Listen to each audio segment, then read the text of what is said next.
My name is Eric Gatney. I'm an enthusiast for all things nautical and aerospace. I served for 22 years in the U.S. Submarine Force and have been supporting it for the last 14 years since retiring. I've been an aviation enthusiast since I was 10. Please join me while I pursue my passions through first-person experiences in history, exploring aircraft, ships, and historic sites that have changed the world, and for some that are truly off the beaten path. Welcome to Portland, Oregon, the home of the Oregon Museum of Science and Industry along the banks of the Willamette River. Today we're going to be touring the USS BLUEBACK SS-581. Our tour guide today is Machinist Mate Nuclear First Class Submarine Qualified Ken Gross.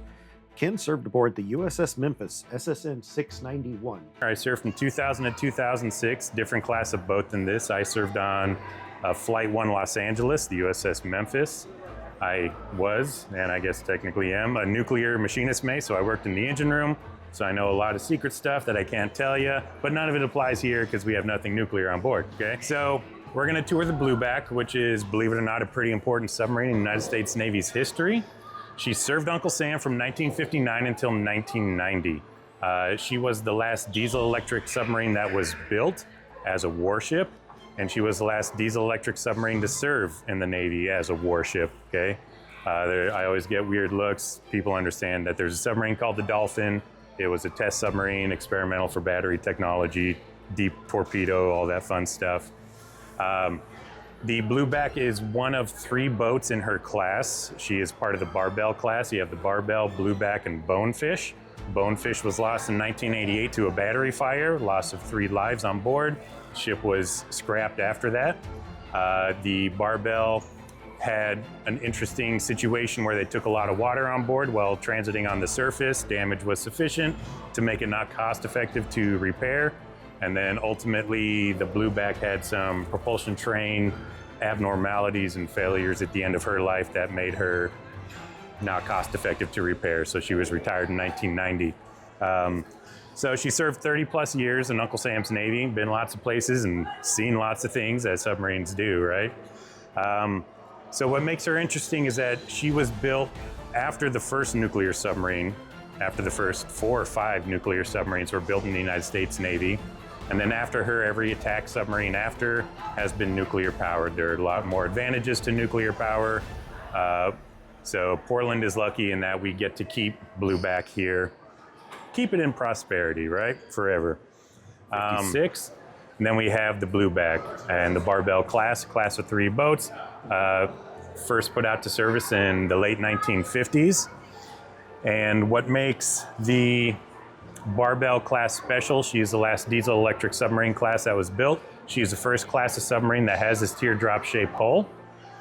She is the first class of submarine that has a combined attack and control center. So prior to, if you ever watch World War II submarine movies, you'll see that where they're driving the boat and controlling the trim and drain system is inside the boat, but then where they do all the periscope observations and all the torpedo data computer stuff is in a really cramped little spot up in the sail. So those were 2 separate areas. This combined them. So attack and control are in one spot now, which makes communications a lot easier instead of having to yell down a hatch or having to close a hatch and talk via phone between the control party and attack party. They're all in one compartment now, one room. She was also the first class to integrate a electro-hydraulic trim and drain system. If you ever watch World War II movies, whenever they want to dive the ship, you always see guys slinging valves, right?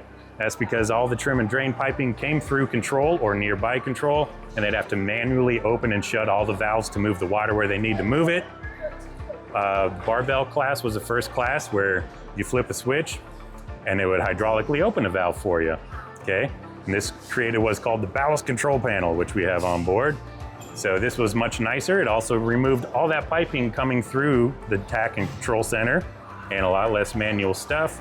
So it's nice. You could also put these valves in much more remote locations instead of out in the middle where you need to have quick access to them, okay? She's also the first class of boat to have a single screw or single propeller, okay? Prior to, all the other boats had 2 propellers for maneuverability, repeatability, things like that. 2 side by side? Yeah. Or combined? They were side by side, yeah. Yep, 1 port, 1 starboard, yep. So they would have had 2 propulsion motors, all that fun stuff, so you could drive them independent of each other.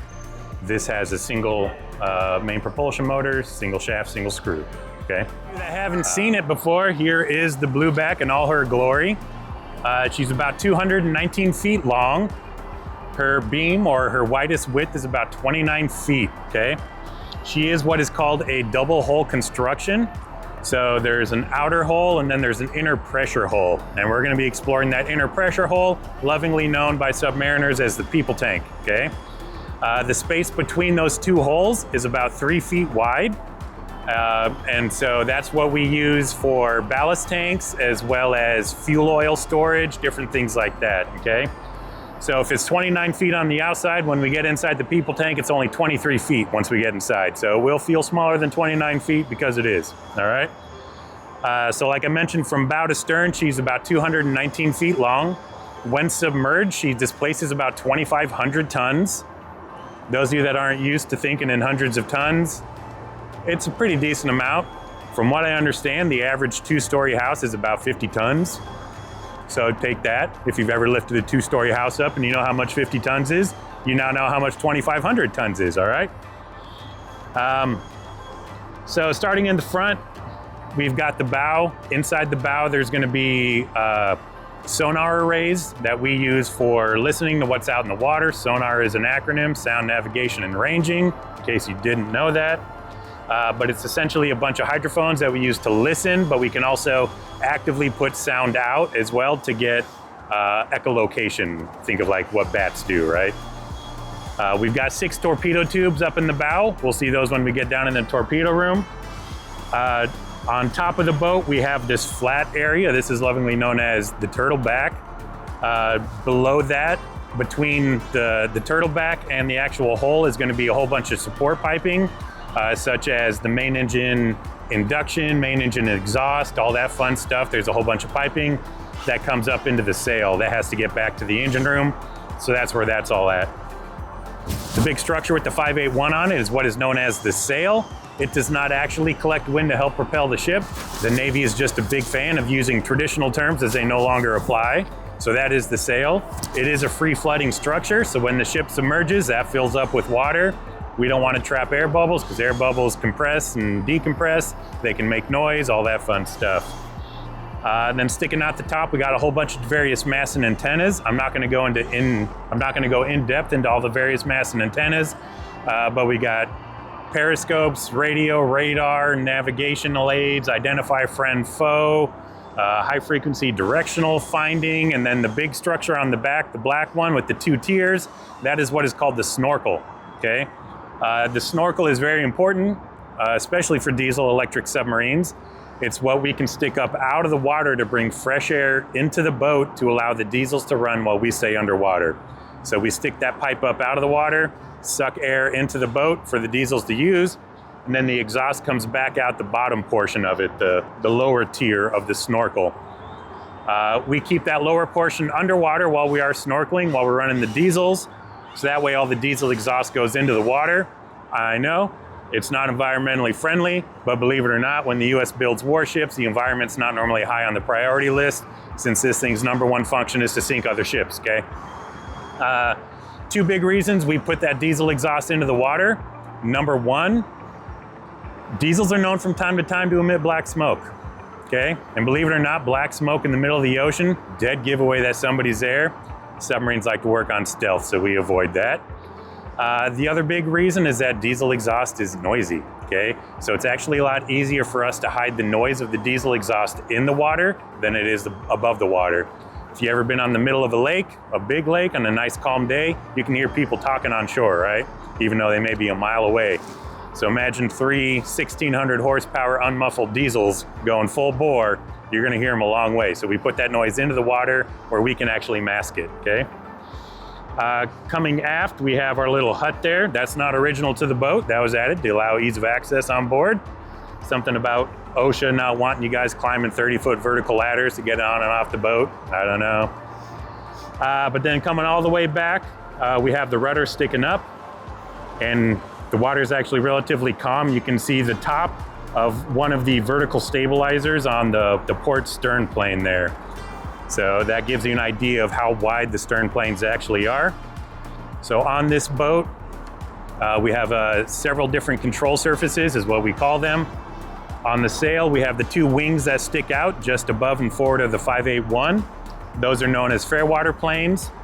I know them as fairwater planes. Some others call them dive planes. But those are what we're going to use to control the depth of the boat.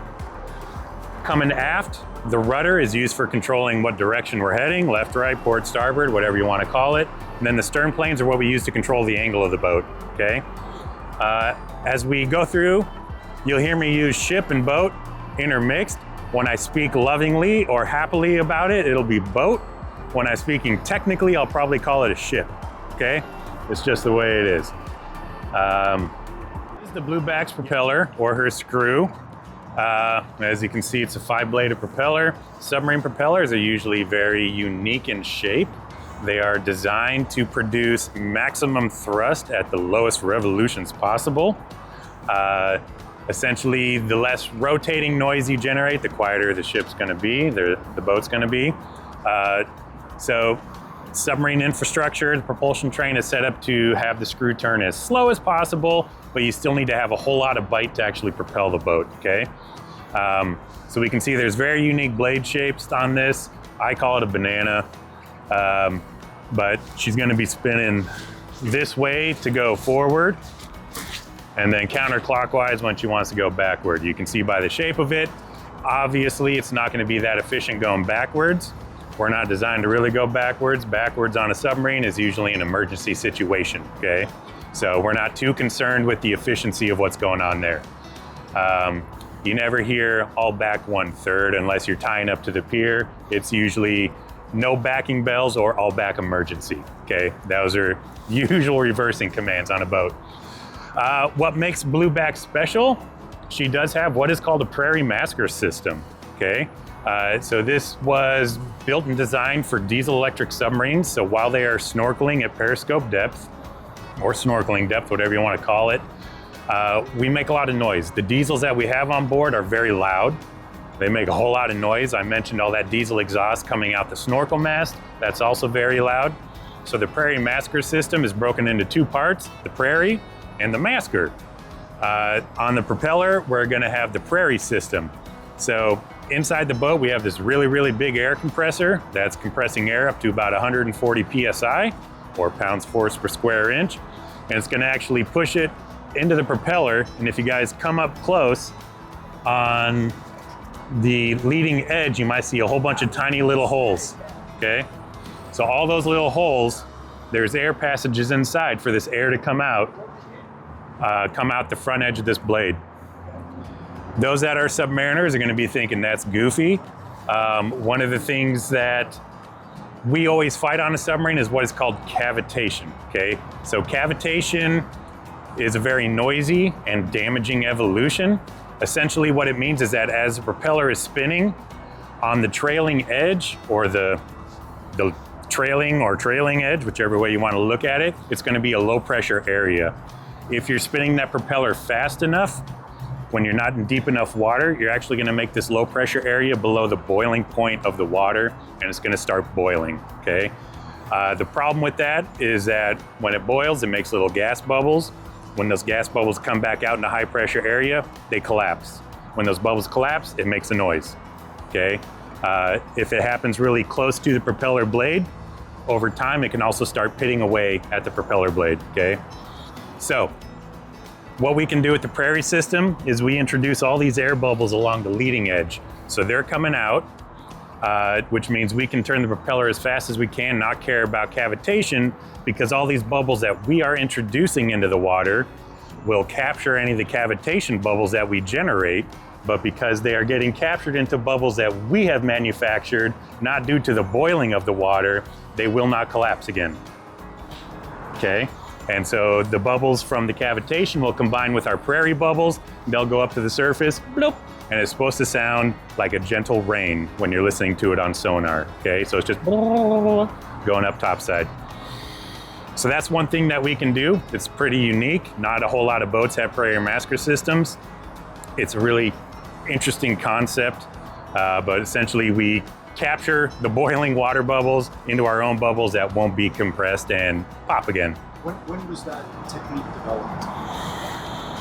Post World War II. Yeah. It's in use on surface ships. Sure, yeah. Yeah. There's something else. There's something different now, like in like the Marine Corps. So like on nuclear boats, we don't have prior masker systems. We don't run our diesels unless it's an our diesel unless it's an emergency situation. So we're not generating all this noise. If we are up at periscope depth in shallow waters, we're going to be going slow, because the only reason we're going to be at periscope depth is we're going to have some master antenna up, and those are going to limit how fast we can go. If you think about going really fast with a broomstick sticking out of the water, it bends, right? So we have speed limits based on what mast is up. So we're going slow, propeller's not turning fast enough to cavitate.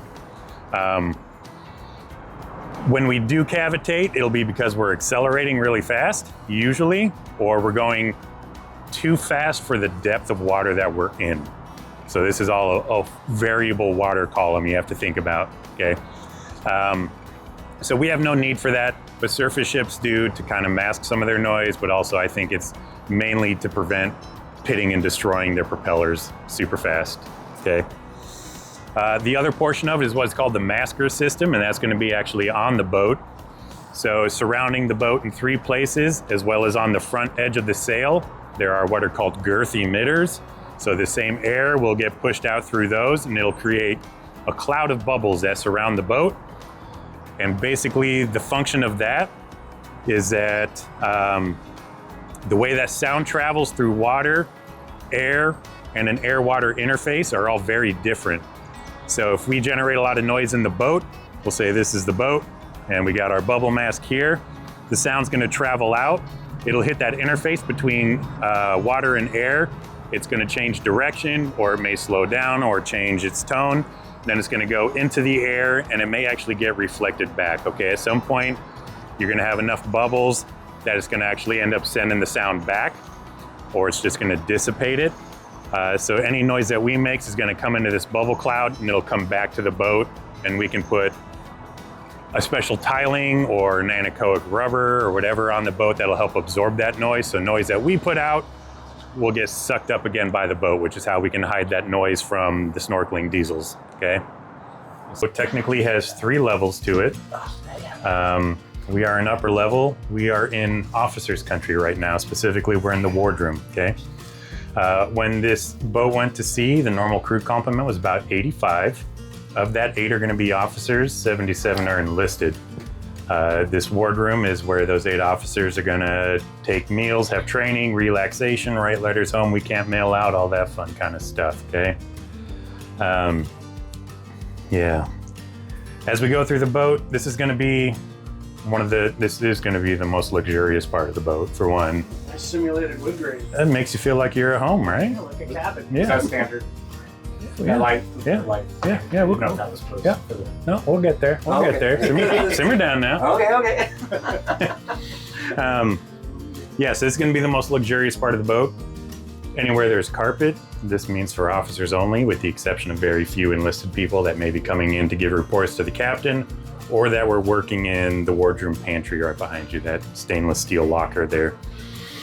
So the wardroom pantry is where all the food's gonna be prepared for the officers. It's not actually cooked in there. All the food is cooked down below in the galley, but it comes up through a dumbwaiter in the wall. The wardroom pantry attendant will then take that food, present it on fine china for the officers, and he'll serve them their drinks, take care of all their plates, silverware, all that fun stuff. Most complex thing he's gonna be cooking in the pantry is gonna be toast and coffee, okay? As we go through the boat, we're gonna find it's gonna get a bit tighter, a bit smaller, a bit more constrained, not as fancy as we have here. And a lot of spaces are gonna have multiple purposes, okay? We don't have enough room on board submarines to have dedicated spaces for everything a ship at sea would need. One of my favorite is right here, this beautiful chandelier above the wardroom table. Does this light look like it should be somewhere else besides over a dining table? Like a surgeon, like a medical team. Yep. Okay, all right. So when push comes to shove, wardroom table becomes the ship's operating table. Okay. We don't have enough room. And if somebody needs that kind of medical attention while we're at sea, usually the ship is going to be fighting at that point, so they're probably not going to be serving meals anyway. All right. Table has been cleaned and sanitized, no worries there. It has been used for medical purposes. The first captain on board actually had 4 of 5 toes on 1 foot removed. They were accidentally pinched a little bit by a lowering periscope. So he got them removed here. That was pretty neat. Accidents do happen. Submarines are built as a very industrial warship. We're not designed to be necessarily a safe place or a convenient place to operate. Things are built with ease of access and the ability to fight what we need to fight, okay? So you're holding that there. Around you, we've got a whole bunch of these steel samples here. So this is a part of the pressure hull of the Blueback. So it's HY80, a special steel that the United States Submarine Services use. What is this composition? It's HY80. That's all I can tell you. Yeah. To Google that probably. Yeah. There's a lot of things I can just tell you what it is, but I can't tell you how or the in-depth stuff. But you can always go on Google and you can see what Google says it is. I can't confirm or deny if that's correct, but that's... It just has high flexibility problems. Yeah. The ability to expand and contract, whereas the Russians use. What's their steel? The Russians. They used a lot of titanium. Yeah. Titanium, which was... It'll compress down, but it'll never rebound. Yeah, so so titanium is awesome because it's super lightweight, super strong, right? So you can make the ship lighter, you can make it faster with the same horsepower. You can also make it lighter and make it go deeper because it is that much stronger, but it has a lot of workability problems. It's very difficult to weld. It's difficult to form, shape, and bend. And as he mentioned, as you go down deep and you put a lot of stress on it, titanium likes to produce a lot of what are called micro cracks. So every time they went all the way down to test depth, they started introducing micro cracks throughout the hull. From what I've been told, is that every time they went to test depth X amount of times, their next test depth became slightly shallower because of these micro cracks that they're introducing, right? Which is kind of a weird way to live life. We chose to use a really, really strong ductile steel. As we do submerge and we go underwater, the hull does compress. So it gets squeezed in from all sides. Can you hear that? Absolutely, you hear, yeah, you hear the boat creaking, groaning, every now and then it'll pop. It's called hull popping. It's unnerving the first couple times, but you get used to it. It's kind of cool after a while. Can you mask that sound with the bubble nets and all that stuff, or is that No, giveaway? it's just what happens, yeah. So you try to minimize your depth changes. So when you're just at one depth, it's not gonna be like creaking and popping. It's as you're doing depth changes, coming shallow or going deep. Is the 3 foot distance between the outer shell and the inner able to, like, does that fully absorb the change in size of the ship as you descend from that compression? It'll stay about 3 feet. So the outer hull, How much is the so that's gonna depend on depth. So this boat's test depth was about 710 feet or so. I wouldn't imagine it would be more than a couple inches total of deflection, but it is measurable. But you're not gonna all of a sudden not be able to get through a door kind of thing, right? On my boat, we did have one deck plate frame in the engine room that Shipyard Bubba's had welded back in incorrectly. And every time we went past 600 feet, it would compress enough that it would pop the deck frame out. So we knew, oh, there's 600 feet, yeah. But yeah, creaking, popping, totally normal.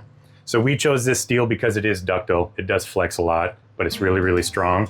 And also its reworking abilities are really nice. So when we have to get equipment on and off the boat, when we do big equipment changes, we go into dry dock and we do what's called a hull cut. So we cut a big chunk out of the hull to get that equipment in and out. You can just weld that steel back up and do all your radiographic and all your other non-destructive testing to make sure the weld is good, okay? Titanium, a lot harder to do, so. That 80 is 80,000 PSI yield. Yeah. Yep, so the outer hull is about half this thickness, and this is gonna be the inner hull, so the people tank. We were able to do just out of fun, we would tie a string from one side of the boat to the other on the shallow depths. And then as you go down, you would see the string would visibly sag. So cool. And then you tighten it up when you're down there, and then it would go up, it would break the string. Yeah, Just fun stuff you think about doing. this brings up a really good point for those that haven't served on submarines or been to sea on a submarine. There's a lot of things that three of us consider as normal, and it's not out of the realm of everyday things. And I don't necessarily think about talking about them, but it's totally your job to ask, because we consider it normal. Like, obviously it's that way, why wouldn't it be? Right? Of course the whole creaks and pops.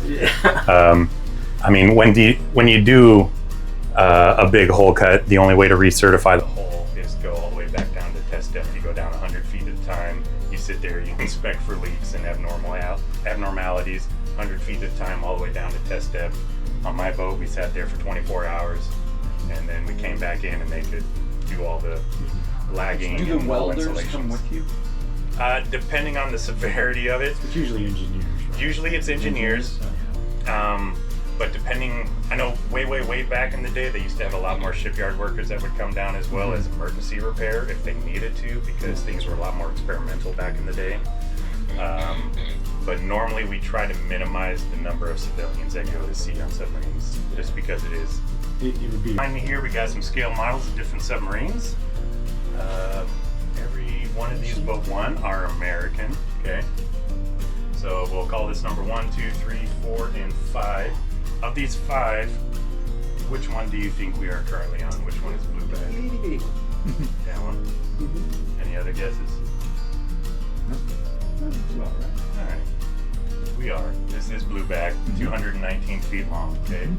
We'll start at the top, number 1 here. This is going to be an Ohio class ballistic missile submarine, part of our nuclear triad.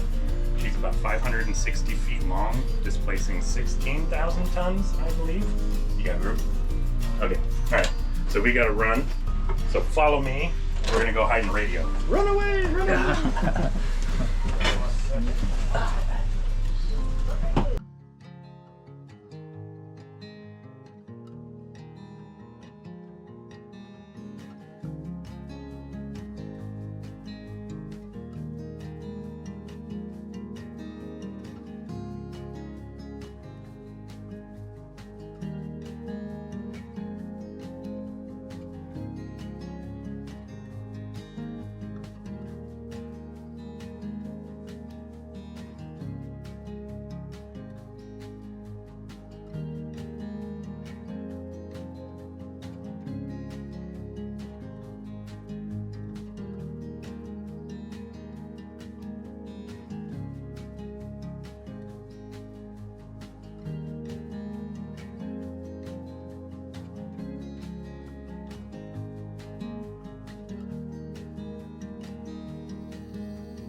Sonar. This is going to be one of the most top secret areas. This will be the most top secret area on this boat. All communications come in and out of radio to go back to land. Submarines are special in that when we are at sea, for the most part, we are an independent entity. We are not usually part of a large battle group where they have some admiral that's dictating what everybody is doing. When a submarine captain is the captain of his own ship, he'll be given relatively general, sometimes specific goals. When he goes on mission, you need to accomplish this, this, and that. I don't care how you do it. Don't come back until you do it, okay? And that's the way that submarines work, and it's awesome. We're not dictated by a bunch of things. So being the captain of your own boat is a real great honor, privilege, and it's one of the few commands where you truly have independence from everybody else in the fleet, okay? Let's see. So I got a whole bunch of stats here on radio. I don't know who's interested in radio, but common different ways of communicating out here. You know, we've got ultra high frequency, very high frequency, low frequency, all that fun stuff. This is where identify friend foe would be coming in and out. So in the US and a lot of our allies, we have a mast up there that is waiting for receiving a signal from some other American or ally, and it'll be an encrypted message that goes out that, let's see here, I've actually got it written down here. I'll give you what I wrote down in smooth words. All right, so ultra high frequency identify friend foe. So it operates in the 300 megahertz to 3 gigahertz range. It does not rely on an ionosphere bounce. It's used primarily for line of sight propagation and gamma reflection, typically limited to 30-40 miles. The IFF, or identify friend foe, sends an interrogation signal. The friendly will receive it and send a response.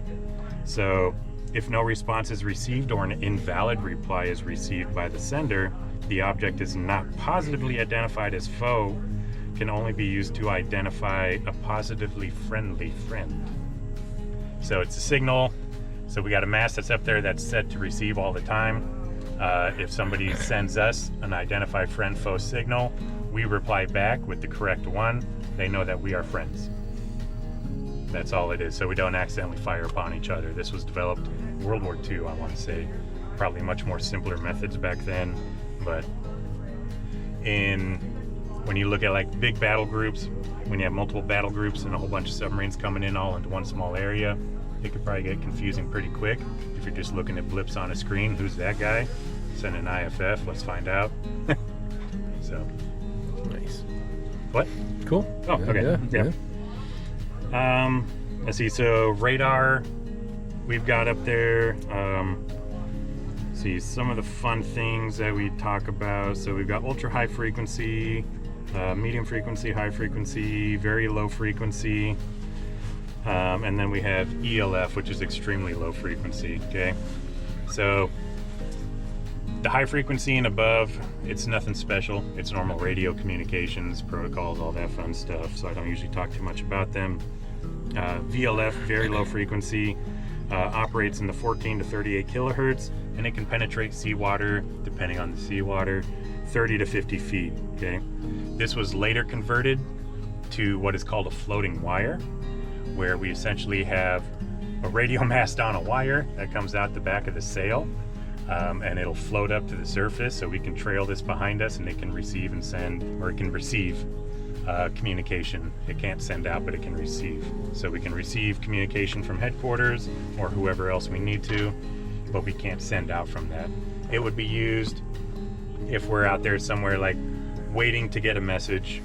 You know, we're waiting to get specific permission to go somewhere or do something or chase someone. We'll sit at a decent depth and float this wire up and wait for that transmission. Once it comes in, we get our receipt.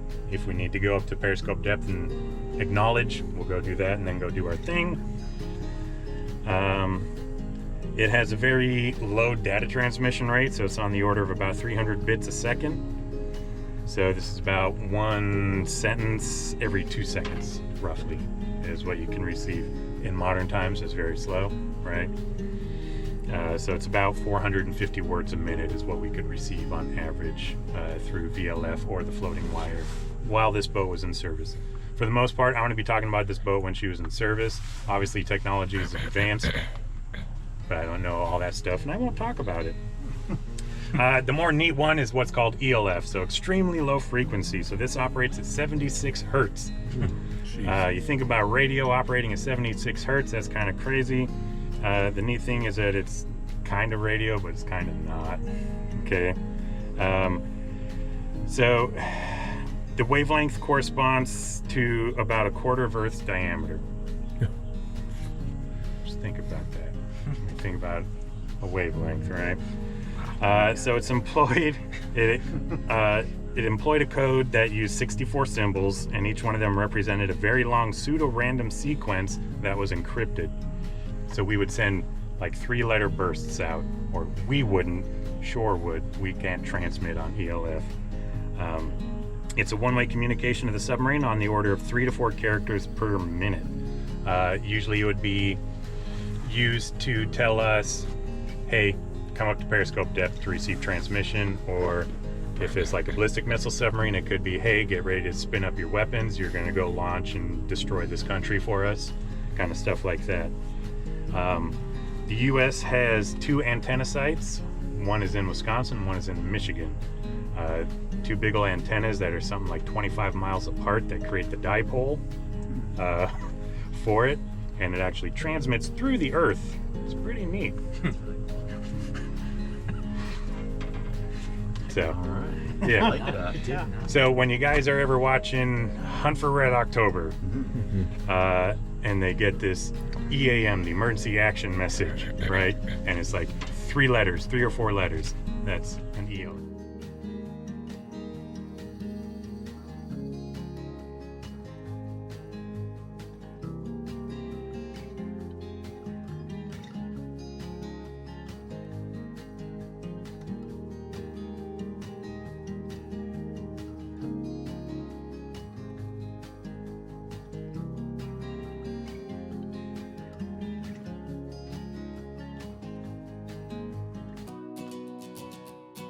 We're gonna go down these stairs and this way. That way. So to get the air out of the ballast tanks around the ship, there's a free flood vent on the bottom, and there's 2 vents that are about this big on the top that allow air to exit. And goes over. So this is one of the ways. What this is it's normally powered by hydraulics. This So we do have a spins TDC on and board. actually pulls down on a Pretty sweet. spring up in the free flood that lets Yeah, the that's by vent control. open, so that it free So flows what out. used to be So if here, you lost we now hydraulic have power, down in it the will torpedo always room, fail so it's the to the actual shut trigger for firing. condition. So, but yeah, to open it, it's normally done hydraulically, and there's an indication here on the side, and this is a little electronic switch that will indicate over on the ballast control panel that we do. But if there is a loss of hydraulic power, you can actually rotate this handle down, go from the power setting to in hand, and then you can crank this thing around to mechanically do it to let the air out of the ballast tank. If you let the air out of ballast, you're heavier, so you die. You would go under, yes. That's the intent. The ship is notionally ballasted to have a certain displacement underwater, and so the main ballast tanks and the internal ballast, both water and lead and whatnot, are set for about a certain condition. So if we emptied all of the air out of the tanks, which is what you do whenever you dive, that'll get you fairly close to neutral buoyancy. I mean, you'll be within a certain margin that you can take up by either pumping water out of the ship or bringing water into the ship to make the ship lighter or to make it heavier. So this is how you get rid of the main ballast air to allow the ship to go under, and then you can control its buoyancy using internal ballast tanks. Not touch buttons. Yeah. Yes, yeah, it completely vents full up through from the bottom up, and will be completely full of seawater. The trim things on the sails control the depth. Right, those, as you're moving through the water, those control surfaces generate What lift. class of boat did you serve And on? that's what will push you up or push you down, because you're always going to be very close to neutral buoyancy. So those things will have, let's just say, 1,000 pounds of lifting force. So that 1,000 pounds will lift you up or push you down, depending on if you push rise or dive on the plane.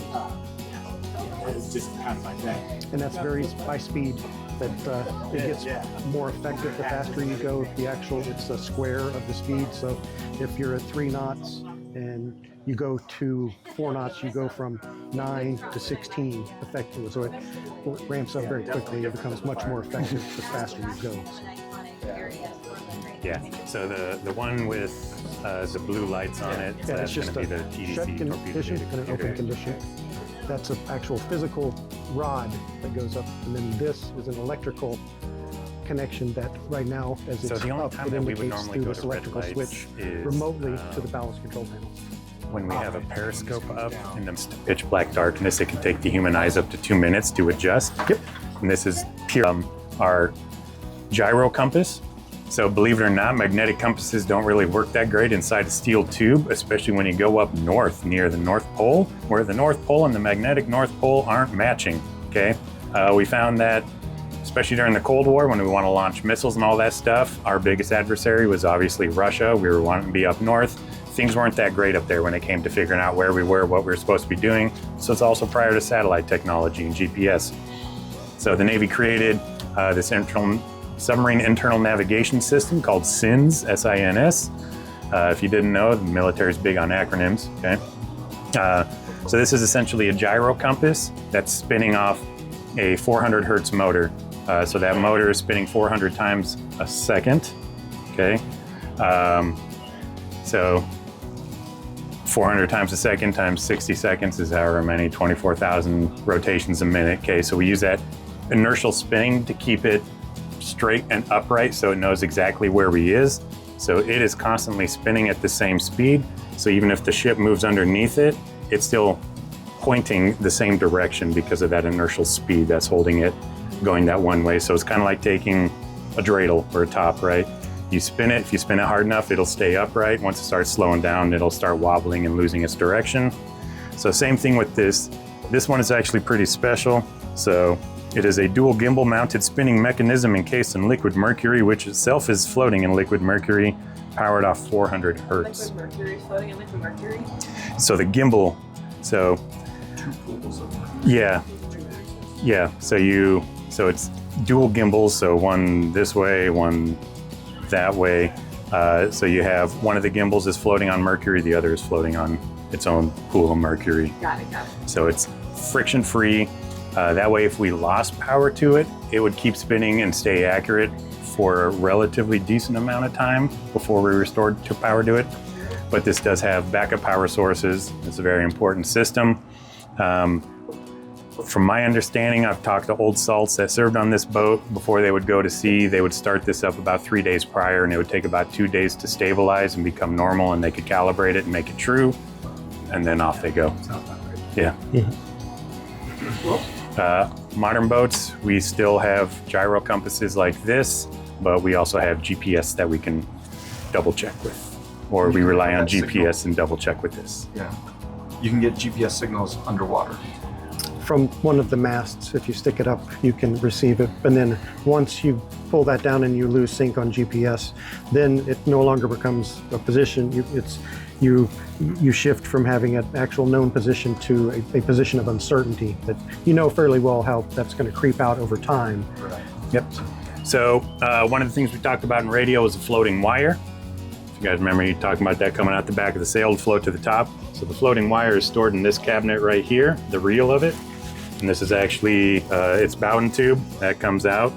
And this is the device that feeds or pulls it back out of the sail. Pretty snazzy, huh? You'll notice we have a lot of cans hanging up here. So these are going to be under hydraulic valves. A lot of the hydraulic valves on this type of boat were meant to be under pressure at full operating system pressure, 24 hours a day, 7 days a week. So all the seals that are inside these valves were designed to work with that pressure to keep fluid from coming out. So once we take away that pressure inside, the seals start degrading and they start leaking. So there is still some residual fluids in this. So rather than have it dripping on our guests, we collect it in cans. Also be kind of slippery on the floor. It would be.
from this point forward on the starboard side is going to be our attack center, or where all the fire control systems are.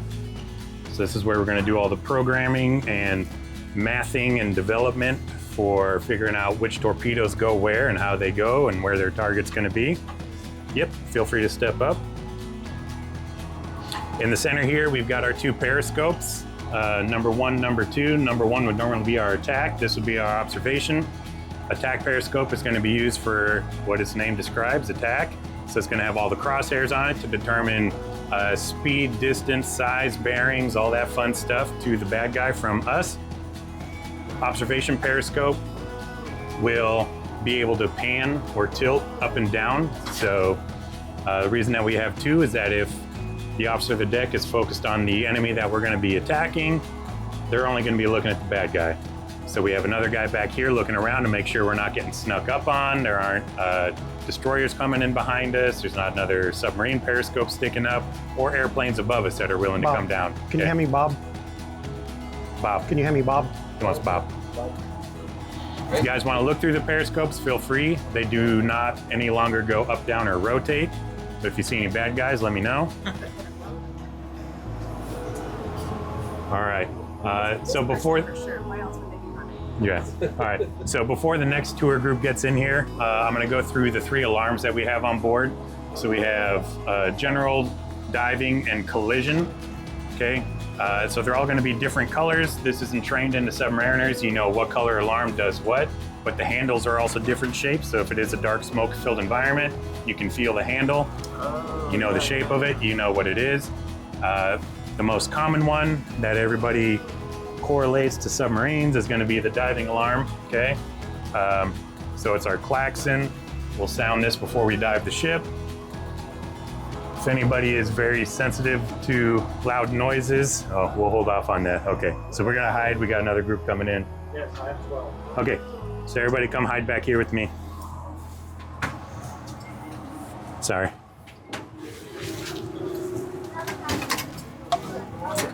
A drain system. So that means that, you know, whatever all these, well, not those, but your aft blows, all your negative tanks, your vents, trim and drain systems for moving water around the boat to maintain the ballast and the trim of the boat, that's all handled here. So he controls the drain pump, the trim pump, or he controls the trim pump only.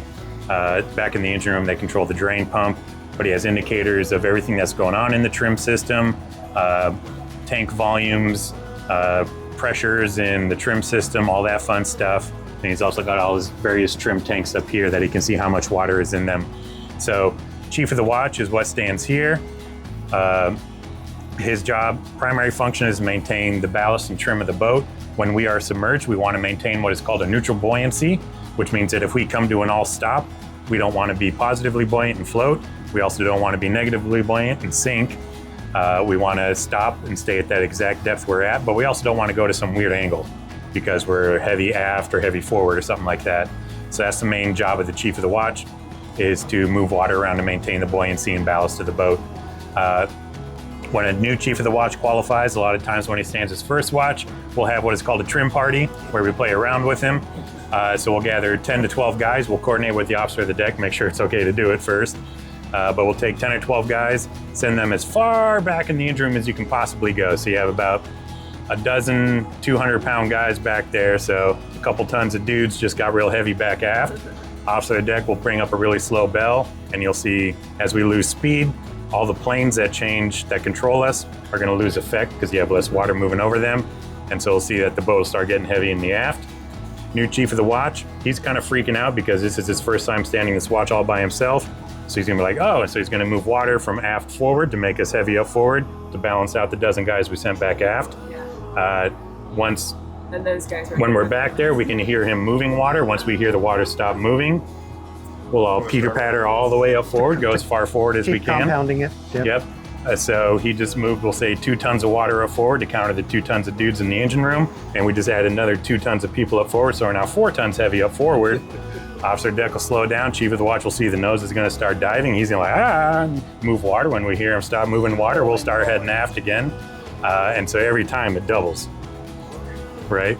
And eventually at some point he'll catch on but he's going to be sweating bullets and crapping himself at this point.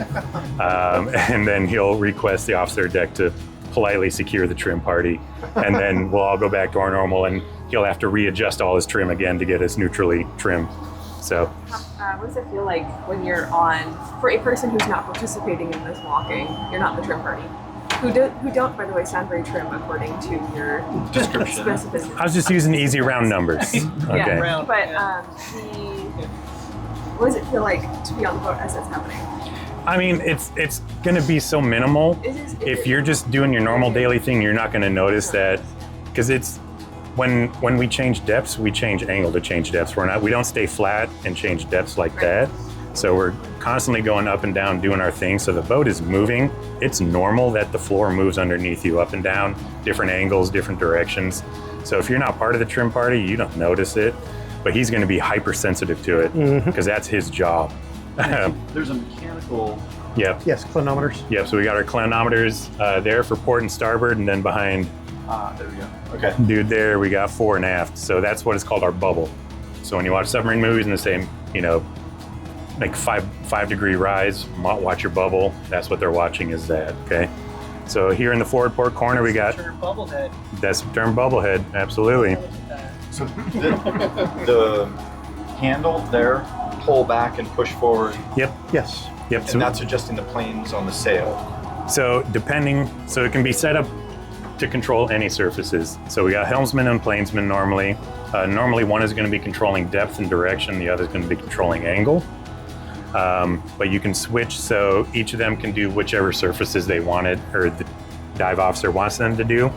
But yeah, just like you said, so, this one's locked, but you can turn, but then you can also push, pull for rise and dive. So these two are going to be working together using all the indicators they have on the ship's control panel here to maintain the proper depth, heading, direction, angle, all that fun stuff. And they're sending our speed orders back to the engine room through the engine order telegraph, which is right down here in the middle. So that's where they will send the orders back to the engine room, do a head 1/3, do whatever, back emergency. So that's where all that comes from. Are there like speakers playing sounds over here? There's lots of like noises. No, that's just all the ventilation. Okay, and it just Yeah. Okay, that's enough. Yep. I guess Yeah. it's like a No, so right here we have a big ventilation intake that goes down in the torpedo room. Is that normal or is that retrofitted? This is normal. Okay, Yep. because the ladder going to the Up to the bridge, yeah. to the bridge, yeah. So they would climb over on top of that Yeah. to get access. Well, to how the- often do you go up to the bridge? Well, yeah. Yeah. But Yeah. okay, I didn't know if that was. I Nope. didn't know if the ladder just all the way down. That was Sail. retrofit. That's Okay. what Bridge is in the sail, yeah. sail. So there's a cockpit up in the sail. So anytime we're on the surface, we're going to have people up there, lookouts, watchouts. The officer deck will normally be up there, just making sure we're not going to run into stuff. Because when we're on the surface, sonar isn't so great, so we can't hear everything that we normally would when we're down deep. So before next group comes in, we'll do our alarms. So we're going to do diving alarm. If anyone is sensitive to loud noises, the speakers are right up here. So I'm going to sound the diving alarm 2 times. It's the classic awooga wooga klaxon. So here we go, diving alarm. I got a new one. Yeah, it's louder than the last time. All right, general alarm is going to be what we use for like fires, things like that. It's 26 bongs. It's a pre-recorded system, or pre-recorded on this boat, and they'll make an announcement. It'll say fire in the engine room, fire blah, blah, blah. But this is going to be a general alarm. General quarters, all hands man your battle station.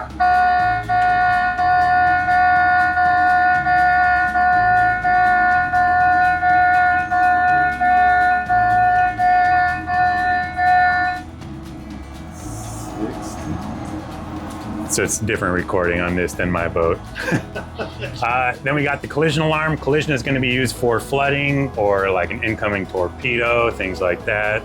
This is also a pre-recording on this one.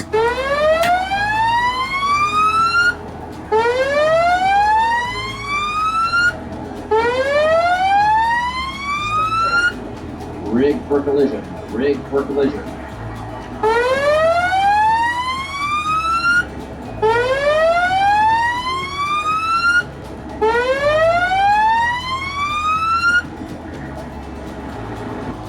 All right. So those are the 3 alarms on this boat that are ship-wide. There's also going to be in certain compartments specific alarms, like down in torpedo room or in the engine room for the diesels, things like that. All right. You got any questions in control? So how do people, like if you hear the brace for impact, like what do you do? Depends on your job and what you're doing at the time. So for every condition, depending on if you are on watch, you just got off watch, or you're getting to go on watch, you have different jobs that you have to do, different place you have to go to man a certain position.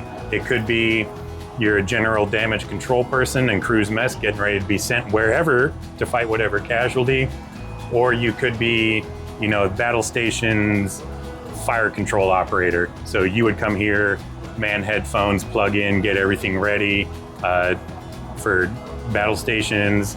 It all depends on the situation, the event, and what your job is and where in time you are in that 18-hour day. Yep, and whenever they do sound an alarm and sound a general thing like that, like fire or flooding or collision, every space has a compartment bill in it that says, for this condition, you do these things, and that code word means to execute those things, like shutting hatches, shutting bulkhead dampers, turning off heating equipment, that kind of thing. So, Hidden away. No, he'd asked about EABs, if we had EABs on this boat.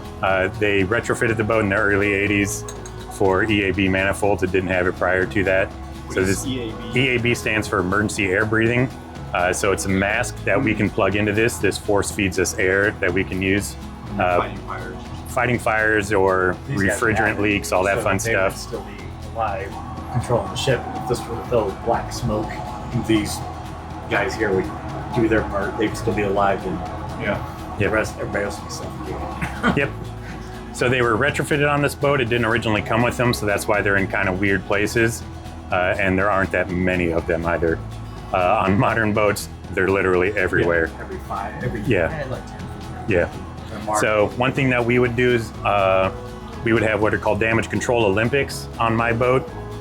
So you would have certain events. One of them would be an EAB party. So with these EABs, you had a hose that plugged into here that came to a regulator that went on your belt. Somebody else could plug into that as well. So you could daisy chain up to 3 more people beyond you.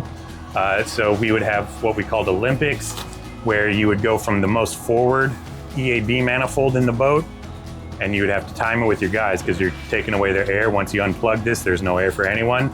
And you'd see which team could get all the way as far back aft in the boat as you could as fast as possible. And so that means you have to go through the entire boat, know where all your EAB manifolds on. If it was too easy, we would add difficulties like putting a hairnet over the mask so it's an obstructed view so you can't see clearly, so you know exactly where all these are. Weather indicators on the floor that tell you that something is above or outboard where these EAB masks are. These are all things that we figure out. No. All right. Any? As like firefighters, they put those masks on. Yeah, we've got some down in torpedo room. Oh, you'll show? Yeah, I can show you an EAB down there. So we have any other questions up here? Sonar.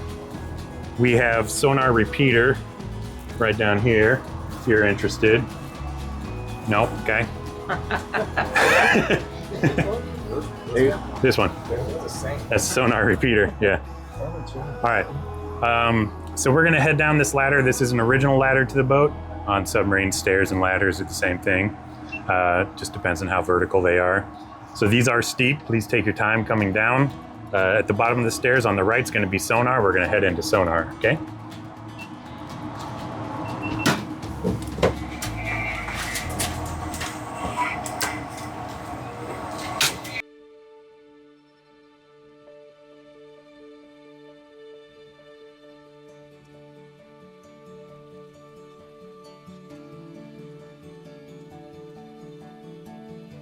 yeah, it gets warm. That's what it do. Turn the whales down a little bit. Oh, that's the sound. Yeah. Okay, I could hear it from upstairs, and I was like, it sounds like a speaker making whale sounds. It's a real whale. We keep them outside. Oh, nice. Yeah. Do you just You pay feed them them well, like some krill sardines. bursts? Yeah. Sing for you. We want a little ambient wail. There we go. All right. So welcome to SONAR. SONAR, like I mentioned earlier, is an acronym: Sound Navigation and Ranging. The majority of the time a submarine is at sea. Thank goodness. I was honestly, as upstairs, I was like, I'm literally crazy. So the majority of the time a submarine is at sea. So we have two different kinds of sonar. We have active and passive, okay? Passive means that we are just listening. We're not putting any noise out in the water. Almost all the time that submarines are at sea, we are in passive sonar. We're just listening to what's out there. We also have active, where we will put out a sound, a noise into the water to get that repeat back, to bounce back off a physical thing. But we stick with passive because it's passive. It doesn't give away our position. When we send out a big sound pulse, everybody can hear that and they're gonna know exactly where we are, okay? And submarines like to be sneaky. So, yeah. So sonar is an interesting one. This guy back here is gonna know a whole lot more about it than me. But when this boat was first put into service, all the way up forward, they have a couple cylindrical arrays. Here, I've got my good notes here. So A and BQS4 active. So it's 7 vertically stacked cylindrical transducers in the bow dome. And these are what are able to put out those big noises. And then this boat also had A and BQR2 passive, which is 48 hydrophones forming a circle 8 feet in diameter. This is credited with ranges up to 10 nautical miles of being able to hear stuff. And it had a projected bearing accuracy of 1/10 of a degree. So you could pinpoint where that noise is coming from within 1/10 of a degree. Then we had a bunch of A and BQA8 passive hydrophones. There are 9 of them all throughout the boat. There's that. See, he already knows more about it than me. But these are going to be hydrophones that are all throughout the boat. So starting up forward, going all the way back aft. One of the most difficult things for sonar is removing own ship's noise out of there, right? And if we only had sonar in the front, you wouldn't be able to hear what's behind us. So this is where Crazy Ivan comes in. Is what the Russians would do random times, because they couldn't hear behind them. They would quickly turn 180 to hear if anybody's behind them, and there'd usually be an American submarine there. So that's when most supposed collisions may have happened during the Cold War, was when Russians were clearing their baffles, okay? So to counter that inability to hear what's behind us, we put a bunch of hydrophones across the boat, throughout the boat, outside the boat, inside the hull, however you want to put it, that are listening to noises in those areas all the way back aft. So that way we can pick up noises coming from back there, all throughout the boat. But you wouldn't have the accuracy of direction. You just hear something's behind you. Correct. You'd have to turn around to pinpoint. Yeah, so on when this boat had first come into service with that type of system, it would have let you know that there is something back there. And so if you wanted a better fix, you would turn around and get your bow dome facing facing whatever sound you're looking for to get a better picture of it. Yeah. This boat never had it, but we also had what's called a lot of boats have what is called a towed array. So it's essentially a bunch of hydrophones that are on a big old wire that trail behind the boat. So it makes sure that it gets clear of the propeller and all that fun stuff. But it'll be way, way, way behind the boat to make sure that it's not listening to our boat, so it can hear all those special noises out there. Excuse me. Big problems with that is that it can get entangled in other ships, other submarines, all that fun stuff. And sharks really like them. Every time on my boat that we lost a towed array, they were always broken off shark teeth than ours when we got back to port. Sharks, as part of their how they hunt, they're is electromagnetic. by electromagnetic signals. And whenever they pass by something that has electricity flowing through it, has an electromagnetic field, they test it. Instead of being a muscle generating an electric current, they snap at the towed array that goes by. So It's like when you're walking like in the evening and somebody's grilling and you're like, oh, Ooh, somebody steak. is grilling. Mm, Ooh, I'm where's gonna that? go I want to gnaw. go there. Then you stick your nose over the fence. Yeah, like, hello. Yeah. Hey, neighbor. Yep. Yep. So sharks have cost the U.S. submarine force a lot of money in towed arrays. I believe when I was on my boat, we lost 3 of them, and they were all the sharks. I can't believe the dental bills for those sharks. Well, good thing is they keep building more teeth. So, yeah. For the joke, though. So sonar is when you're well versed in it, like it's your job. This is all easy to decipher. Okay, so prior to electronics, sonar would have been paper plot. Okay, so one way to think. So the way to think about this is, you guys seem technical. You know, understand graphs and plots, right? Yeah. Okay, so we'll say, just for simplicity's sake, if the boat's going this way, we'll say this is the front of the boat. Okay, and if we were to take 360 degrees of listening around the boat and flatten it out, so that's going to be the top. Okay, so we have 0 to 180 going to the left, 0 to 180 going to the right. So where any of these little dots are is where there's a noise on one of those angles. Okay, and then it's going to be a time chart. So it's going to be moving up with time. So new data is going to be on the bottom. So the newest data will be down here.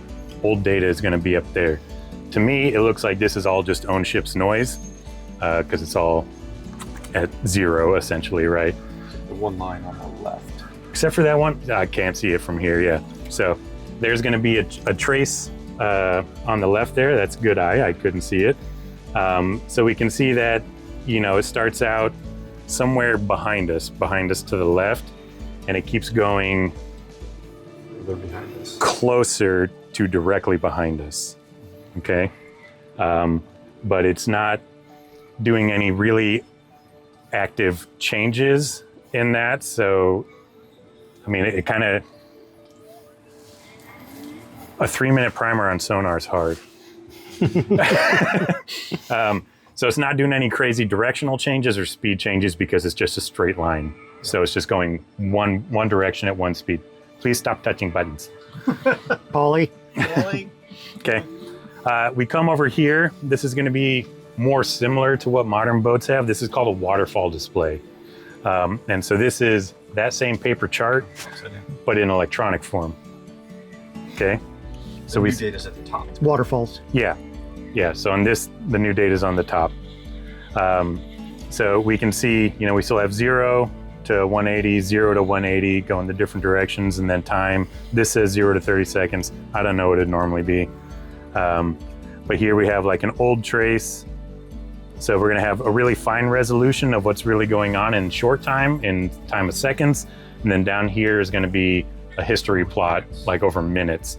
So you can see the general trend of what's going on. I would have to sit here and look at this for a couple minutes to figure out what's going on with these 3 traces, but I bet he can tell us real quick. So what's the trace on the left is? Well, you've got 2 of them that are doing basically normal, just pulling off, but the one that's staying at the constant bearing is the one to worry about, because it's not moving. So that means eventually you're going to meet somewhere. Yeah. Oh, yeah. Yeah, so he's staying at the exact same angle from us the entire time. Yeah, so that's why I have to, yeah. Chasing you, paralleling you. Or coming right at you. And it never changes bearing, and it always, So that would always be it ends up, the range is 0. Yeah. Yeah. And so, you know, in this condition and in this one, everything is really straightforward because it looks like our boat is going straight the whole time. When own ship changes direction, all these skew with it, okay? So you have to be able to track all that. So that's an interesting thing that's going on right there, this trace, right? So it looks like they're now passing in front of us over time. Yeah, it's got bearing rate, it'll miss. Yep. So this is what sonar does. So the majority of the time they're looking at these traces. When they find a trace like this, they can take their computer mouse, put it over it, and they can take that noise and they can put it into their headphones and they'll start listening to it. They can analyze it a bit more. We also have computer databases on board that can do some automated comparisons to say, you know, this sounds like whatever, a Kirov class destroyer, blah, blah, blah, all that kind of stuff. It's AI. It's a pre-programmed AI, yeah. But we can also record all these noises that we're hearing, keep them for forever and ever, or if it's something interesting that happened, they'll get put in a sealed briefcase and taken off the boat and sent to Washington, D.C. Like, first time any new submarine goes to sea from a foreign adversary, American submarine's gonna be right behind them, recording everything they do. We wanna know, you know, what it sounds like when they blow sanitaries overboard. We wanna know what it sounds like when they open torpedo tube doors, when they open muzzle doors, when they're doing any evolution they could possibly be doing. We wanna record it so we know exactly what they're doing. And it tells us the capabilities of that ship. I'm gonna do the same thing. What is a muzzle door? So if you, we'll talk about it. Torpedo room's next. Okay. Yeah. Yeah. It's So this strikes me as defect at this. it's the muzzle door on the end of the torpedo. It's the door on the end of the torpedo tube. So there's going to be 3 You doors. flood the tube and then you open the door. We'll talk about We'll it. talk in about it. there. We'll talk Yeah. Right there. Yep. Yeah. So they'll go through, take all these data. They'll inform control if there's anything interesting that's going on. We have a contact that sounds like a submerged or a surfaced. This type of blade rate, good sonar men can figure out how many blades are on a propeller, how fast they're going by sound. It's a built-in, you do it all day, every day, you get really good at it kind of thing. I never stared at waterfalls, which is why I have to sit there and think about it to know what's going on. Yeah.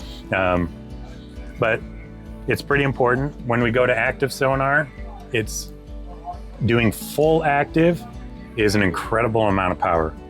It's not just like the ping that we hear now. The ping that you associate with modern with active sonar is a carryover from World War II. It's called ASDIC. And it's literally just that, just a ping, you go ping, and it bounces off and comes back. The problem with active sonar is that sound doesn't travel just one way through water, okay? So let's say this is the top of the ocean, and we'll say this is the bottom of the ocean. We're in here, okay? And we're looking for a target that we'll say is that guy right there. If we're here and we send out an active sonar pulse that's going all directions, so we can get a sonar that will bounce off the surface, hit that, come down off the bottom and hit us again. We'll get one that goes straight and comes back. We'll get one that goes here to there, to there, to there, and back and back. So it's taking a whole bunch of different paths, which changes the time it takes to get back, to get there and back. So we have all the computers on board that figure all that fun stuff out of taking all these returns and figuring out, you know, all the trigonometry and algebra and everything that's going on in there and figuring out where it actually is. Because if you could only just send one sound pulse, obviously you'd want to just go here to there and back. Clean as straight line, right? But it doesn't happen that way.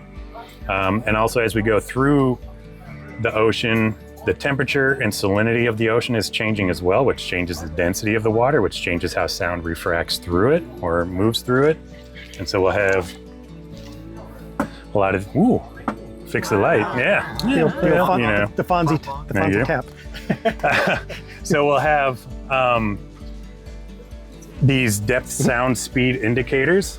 Okay, so this is giving an image of what the sound profile is throughout the water column. So we'll get a curve that'll look, you know, something like this, that's going to be showing speed of sound is faster at shallower depths, slower at deeper depths, but we could also find this weird inflection point, and that's what's called a thermocline. So there's going to be like cold water here, and then right above it is a stream of warm water. Sound reflects off that boundary, okay? So we can take advantage of that, and we can like hide right underneath that thermocline, and surface sonars will bounce off that thermocline, and we're invisible. But also counter, if we want to send active sonar, it's also going to bounce off that thermocline. So there's a lot of different games that we play. You may have noticed that there's one of these up at the helmsman and plainsman. Yeah. They have the repeater of that, so they know what's going on. So the diving officer and the officer of the deck can make the best recommendations on what depth to stay at. If they see a thermocline, we're going to go below the thermocline to hide better. But they'll be taking these soundings to get that idea of what sound is doing. So we come back to sending that active sound profile. It's not just going in straight lines. It could potentially be doing a sine wave effect and just kind of go away. right? Or it could bounce and bend when it comes back down. So there's a lot of different paths that it can take. So it's pretty technologically advanced stuff.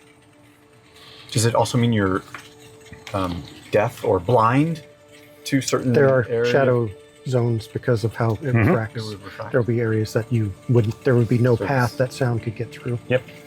And Both, you can use it to your advantage, but you're also absolutely. It's a two-edge. Yeah.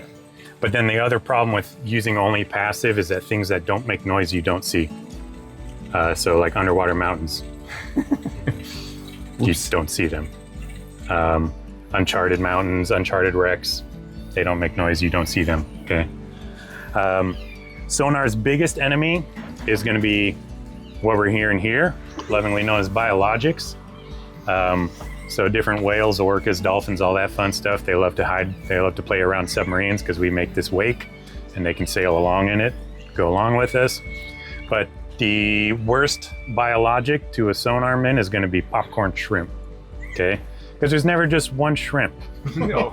There's millions and millions of shrimp, and they're loud. They're out there doing their little poppy cracky snappy thingy, and they can basically wash out an entire broadband sonar where we hear nothing but shrimp. And we invite them to the boat every couple days whenever we blow our sanitary tanks overboard too. I'm sure he can speak more to it than I can, but they're the worst. They can make his job completely ineffective. It's like listening to bacon fry for days. Gosh. Yeah, so Hey, what are these? we just lost it. just missed the popcorn shrimp. Yeah, so active sonar is a whole lot of power. It's not just that little ping that we think of. It's a whole frequency, a varying frequency of different sounds that we send out because they're going to travel through sound or through the water differently. All that fun stuff. But it's literally hundreds of amps of 483 phase getting converted into sound. So when we are in port and we're tied up next to the pier and we'll say that we get an indication that there's some enemy diver that's coming up to the boat that wants to plant some charges on the boat to blow it up, we will emergency clear any danger tags we have on active sonar, and we'll go active sonar next to the pier. And there's enough energy going out in that active sonar that it's essentially gonna give aneurysms and pop blood vessels and kill whatever's in the water around us. So it is not friendly to sea life. I'm sure you guys have seen all the whales that wash ashore, whether or not, I don't know if those are attributed to native sonar, but we do use it as a defensive weapon. It is a lot of energy. So me being in the engine room, if they knew they were gonna go active sonar for testing, they would let us know.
Head on into torpedo room. You know what's really fun is when you find like an old potato that got lost. Kind of kept there for a while. That sounds great. So you'll notice when you leave, you'll have when you first walked in. Yeah. So you don't notice it. Coming through here, you'll notice it.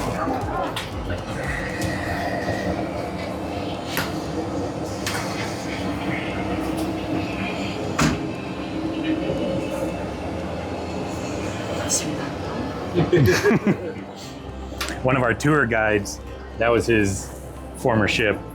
Yeah. All right, so this submarine is a weapon. This is going to be the pointy end of the gun. Okay, we are in the torpedo room. This is the most forward we can go inside the people tank. We got 6 torpedo tubes up there. We'll crawl up there in a second. We got 3 on starboard, 3 on port, or 2 on starboard, 2 on port, 2 center line. For those modern submariners that say, how do you have two center line? It's because we don't have a sonar sphere. We have sonar arrays up forward, so we can punch torpedo tubes through the middle of it, okay? So if we have a weapon in every one of the 6 torpedo tubes, plus our stows here completely full, this boat could carry 22 weapons total. When she first came into service in 1959, it would have been Mark 14 torpedoes, which are carryover from World War II, and she could have also deployed sea mines through the torpedo tubes. Towards the end of her career, she was able to deploy Mark 48, which is this big bad boy here. This is what the modern US Navy and several of our allies, not alloys, our allies use. This is undoubtedly the smartest and most advanced torpedo in the world. Not going to go into too much detail on it, but it has its own active and passive sonar suites, internal navigation systems, all this fun kind of stuff. A lot of computers on board with databases of what almost every other ship in the world sounds like. So it can go out and hunt on its own, or we can direct it from inside the boat. Up to 20,000 yards away, we can control where it's going and what it's doing. After that, it's on its own. But as you saw in Hunt for Red October, it has interlocks, so it has to go a certain distance, get a certain speed, meet a whole bunch of other things. Up on the front would normally be about a 600-pound warhead. It is a special explosive the US Navy produces for our torpedoes. It's called Torpex, short for torpedo explosive, okay? It has a whole bunch of special chemicals in there that create a more uniform explosion with a delayed pressure pulse. It's kind of interesting, okay? So old torpedoes, the way they would have worked, you'd find your bad guy, you'd line up, you do all your math to figure out where the bad guy's gonna be when your weapon gets there, that your weapon's pointed in the right direction. Ultimate goal is that the weapon runs into the side of the ship, punches a hole in the side of the ship, torpedo explodes, puts a really big hole in the side of the ship, ship floods, ship sinks, right? That was fine and dandy back then, but modern ships, they are built much better and they are designed around preservation of life at sea, even all the commercial ships. So they have a whole bunch of different watertight compartments on board. So you can flood various sections of those ships and they don't sink. So if we had to punch a hole in every single watertight compartment to get it to sink, we'd have to fire a lot of weapons at every ship. We only carry 22 max. That's not a whole lot of ships we can sink. So what we do now is we just split ships in half, okay? So instead of running into the ship on the majority of targets, the weapon will actually go underneath the ship. We take advantage of physics in that big ships are big and strong, but they are not so strong that they can support their own weight. So if you ever see a ship in dry dock, they're always sitting on a bunch of wooden blocks, right? If those weren't there, the ship would break under its own weight. Its backbone or its keel isn't strong enough. We take full advantage of that. So when this torpedo explodes underneath the ship, it removes all the water, okay? It also sends a big pressure wave going up, and that's gonna lift that ship up a little bit above the water, and then we remove all that water underneath from the explosion, and when gravity comes and pulls it back down, it's gonna fall into this hole and it's gonna break its own back, okay? Ship splits in two, both halves are underwater in less than a minute. You can find lots of YouTube videos of it. It's very efficient. One weapon, one kill, super duper. Would you use the same strategy for a faux submarine? Do you break it in half or do you punch on the side? Yep. Same thing. Yep. Same concept works. Modern submarines aren't strong enough to hold their own weight either. You can program them to penetrate and punch holes, but that would be for something that doesn't really exist anymore, like big armor belts, right? So you could have it try to penetrate through an armor belt and explode inside the armor belt, but they're not really designed for that. All right. So, for those of you that are interested, we can climb up here onto this deck and play around with the torpedo tubes, and we can learn a bit about how they work. Just watch your head as you're coming up.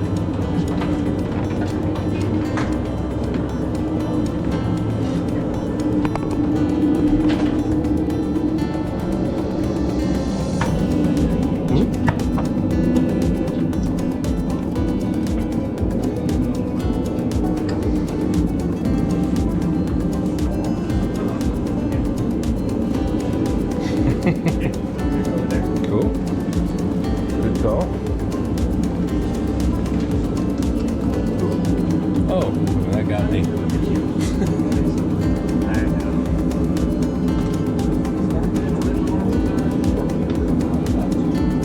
That is a torpedo, so this is just a protective cover on the very end of it. Extra skill. Watch out for the sleeping gun. Yeah. Trying to get on launch. I got I hit my head.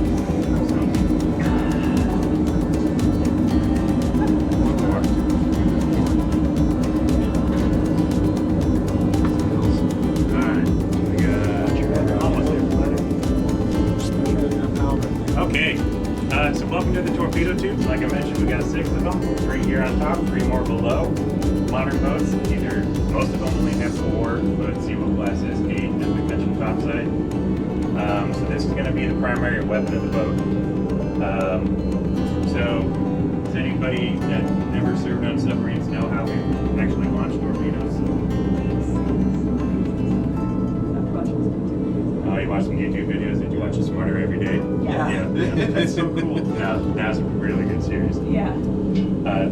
So that's the class of boat that I served on. Yeah, so essentially... Said, look at you, playing submarine. I know. So is that the torpedo, or does the torpedo come out of that tube? Nope, that is a torpedo. That So is this, a torpedo. yeah, this is just a protective cover on the very end of it.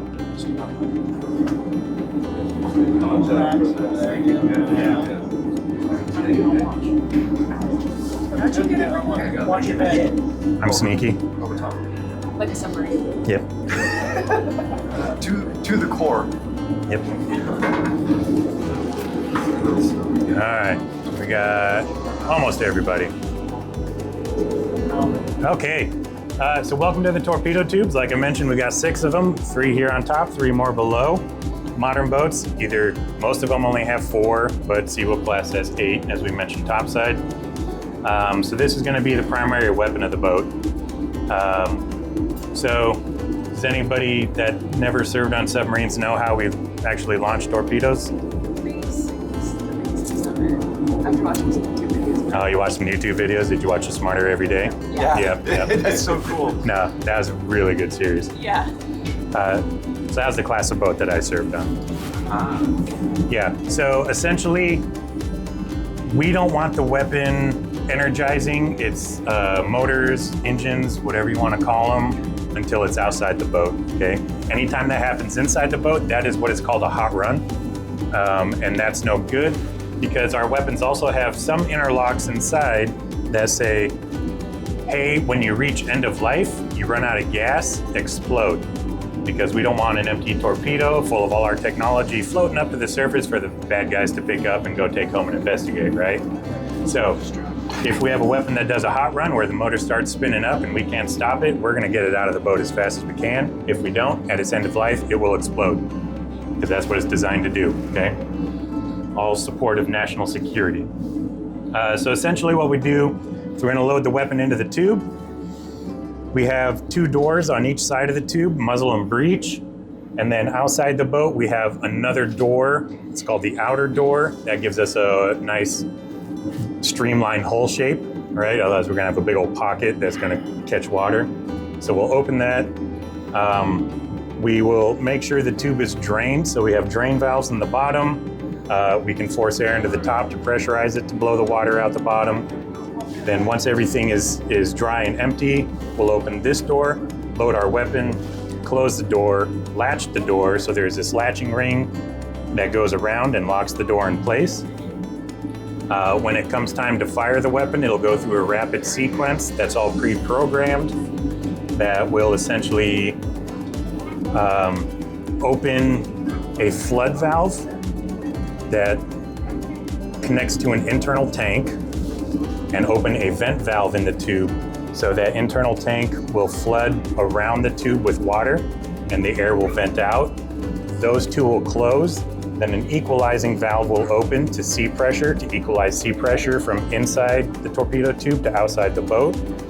That will then close. Then the outer door will open.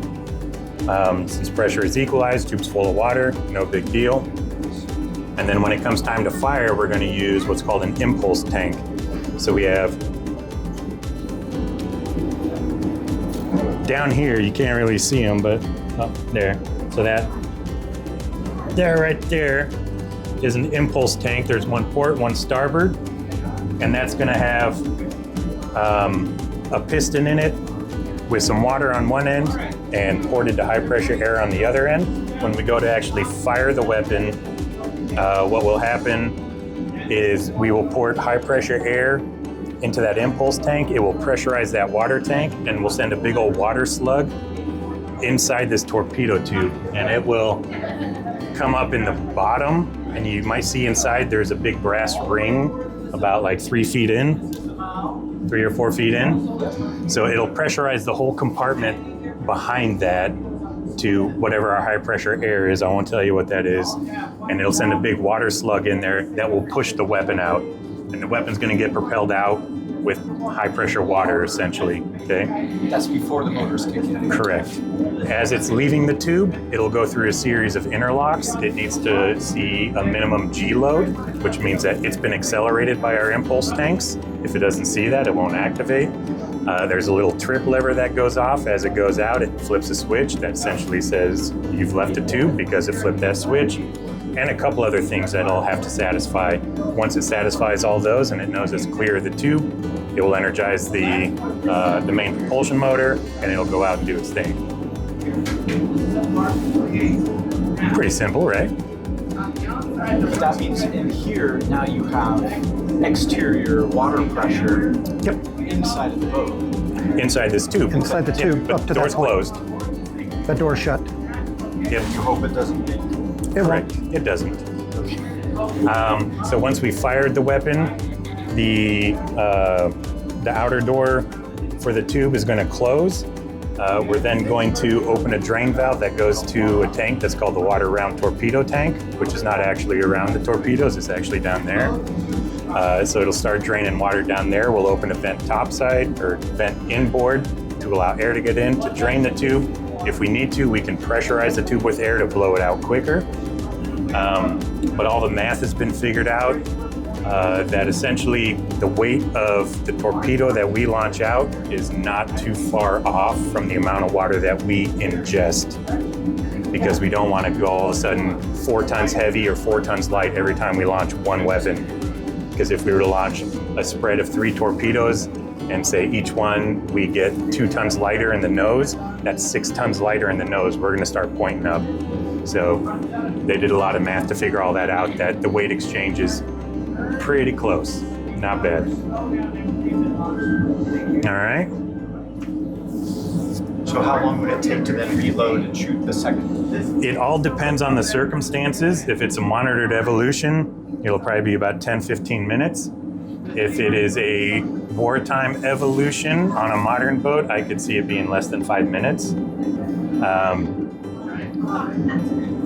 It all depends on the team, and yeah, I'd say it mostly depends on the team. I imagine that's something you practice. Absolutely, absolutely, yeah. So we're constantly loading and unloading weapons while we're at sea, just to keep that proficiency up, make sure that everything throughout the ship or in the torpedo room is working the way it's supposed to be, and that everybody knows the procedures and everybody works together well as a team. Yeah. So with that whole automated sequence that I talked about, there are, of course, manual backups to every single valve that's involved in that system. And that's what all these manifolds that you see up here are. So these are going to be all for the muzzle, breech, drain, flood, slide valves, impulse air, all that fun stuff. So you can go through and you can manually sequence and do everything you need to do to fire or launch a weapon out. It's pretty simple, right? There'll be a test at the end of the tour. Yep. The torpedo on the right said anti-submarine torpedo. And this Mark 48 is an anti-ship. It's an anti-everything. Yep. Yep. Yeah, so... What's different about this anti-submarine?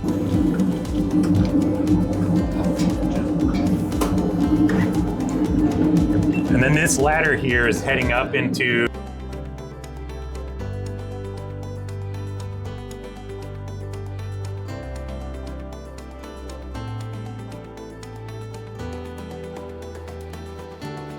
Windlass are going to be up here in the forward port. Not that interesting. Most people don't think about submarines having anchors. We do. They're not really great. The only time I've ever seen our anchor come down when I was on my boat was when we were in dry dock for maintenance. Otherwise, they usually have a pretty tough time coming back in correctly, so they just get cut off and left behind. And that hatch goes out that direction, or does it change once you go there?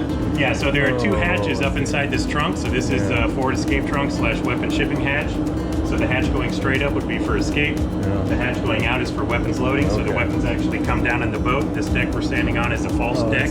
It's hydraulically controlled. It'll come up, match the angle. The weapon will come down. You strap it to the deck. Then it'll level out, and then you can move weapons up, down, left, right as you need to. Oh, that's cool. All right, so we talked about EABs a little bit. That's going to be what's laying right here. So that's going to be an EAB, emergency air breathing. I ask that you don't put it on. I don't know whose face was in that before yours.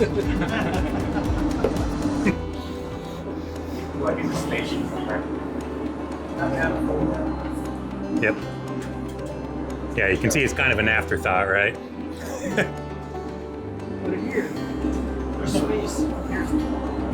Yeah, so in this cabinet behind you, we have a couple other pieces of damage control equipment. On the right is going to be an OBA, or oxygen breathing apparatus. This is what they would have had to fight fires in a toxic environment. This allows you to not be tethered into an EAB manifold. That canister on the bottom is, I don't remember the chemical, potassium hypoxide or something like that. Yeah. Yeah, essentially once you puncture it with a little needle that's inside the machine, it starts a chemical reaction that releases oxygen and a whole lot of heat, and it allows you to breathe oxygen into your mask. Under normal breathing conditions, you're supposed to have 45 minutes of breathing time with that, but if you're fighting a fire, you're not going to be breathing normally. You have no indication other than your air stopped flowing that it stopped, but they do had, on my boat, when I first got there, we had a little timer you could set. You roll it to 45, and then it would start ringing when it's like, oh, I need to go leave and get a new canister. The nice thing about that is you can drop the canister out, get a new one in, and you have oxygen again. That first big breath is a little acrid and hot and doesn't taste that great. I'm sure we're all gonna get lung cancer from it, but who knows? Once I was on the boat for a bit, we upgraded all our OBAs over to SCBAs, self-contained breathing apparatuses, or the SCOP packs, what firefighters use. So we had a special system put on board that gave us our 3,000 PSI filtered air that we could recharge the canisters from. The nice thing is that if you were in an environment fighting the fire and you could see on your pressure gauge your air was low, you would come back to a specific station, they would plug in, recharge you on the spot, and you could go back instead of having to swap things out.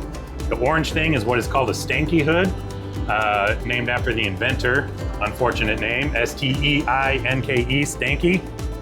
So this is used for submarine escape when this boat would have been in service. It has straps that go under your arms.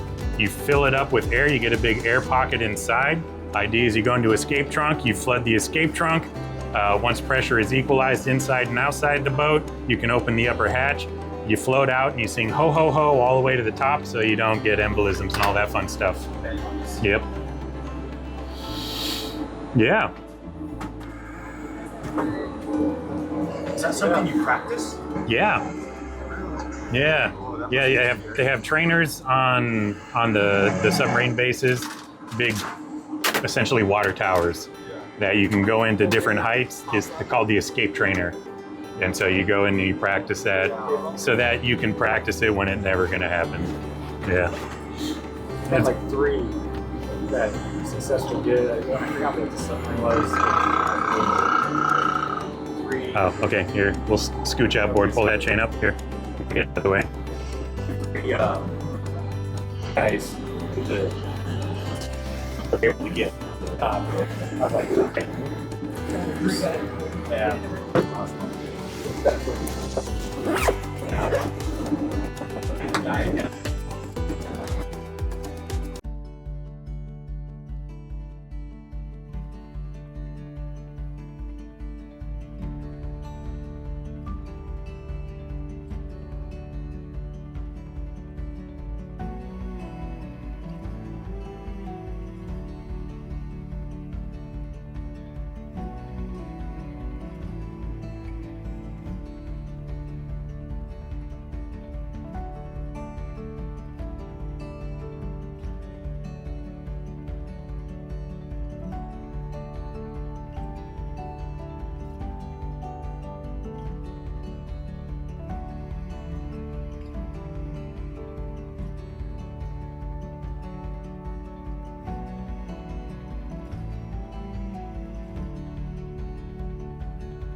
B footage.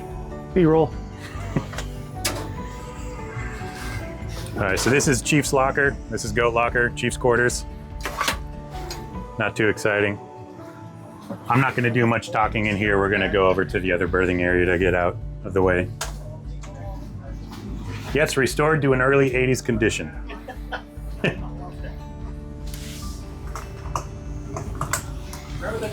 Yep, you got it. Thank you. All right, come on in, grab somewhere to stand.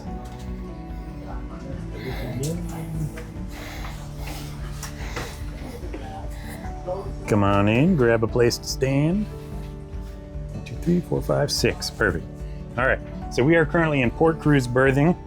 I already talked to you guys a little bit about hot racking, right? So these are standard racks. These are still the same size racks we have on modern boats. They don't get bigger, they don't get more roomy, or they don't get more comfortable.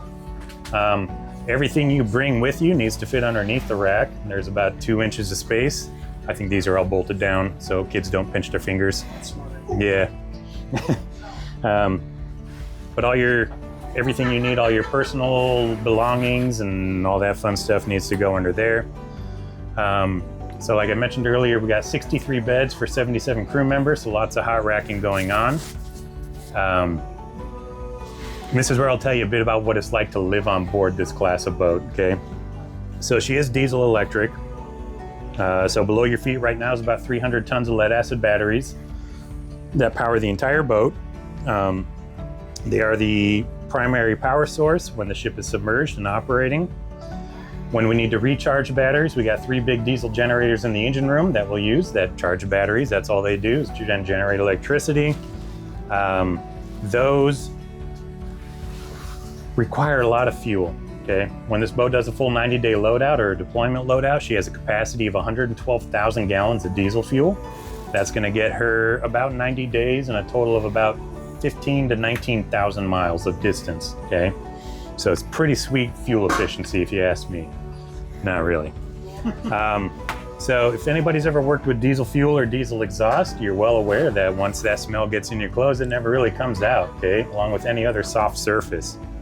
So all the soft surfaces on this boat are gonna smell like diesel and diesel exhaust. There's no getting around it. Everybody's uniforms, all their bedding, all that fun stuff, it's all gonna have a really strong ode to diesel about it. Mind you, you probably can smell some machinery smell on board. There have been no fuel, no oils on this boat in over 30 years. So that's just the decay of the ode to diesel that we're smelling, all right? Yeah, so everybody's gonna stink like diesel. These were lovingly kind of known as sewer pipes and pig boats at the time because you could usually tell when somebody just came off patrol, they weren't smelling that fresh, okay? We talked a little bit in the showers about typical submarine shower where you get in, turn the water on, get wet, turn the water off, soap up, turn the water on, rinse off, turn the water off, and then squeegee on the shower so we don't add mold and mildew into the mix of things going on. Normal operating conditions, you get one of those showers once a week. But when we do an initial 90-day loadout, when you consider 4 meals a day for 85 dudes for 90 days, that's a whole lot of food, huh? From what I understand, quick math is something like 14 tons of food. We've gone through half the boat already. Have you seen anywhere that we can put much food? No. So one of the first places we're gonna put things like potatoes, carrots, and onions are gonna be those 2 showers. So those are gonna get filled up to the ceiling with food. And until you've been at sea long enough to eat the food, to empty out the shower, there's no showers on board.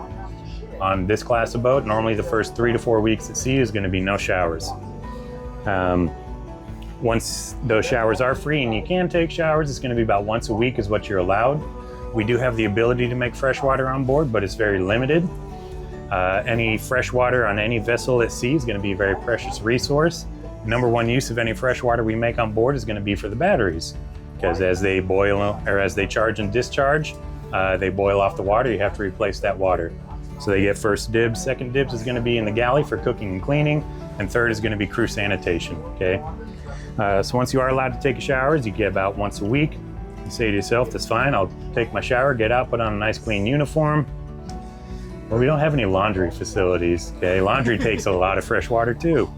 So all the uniforms you bring with you for those 90 days are the only uniforms you have. So if you happen to get them super stinky in those first 3 or 4 weeks of not showering, they're gonna get super stinkier, okay?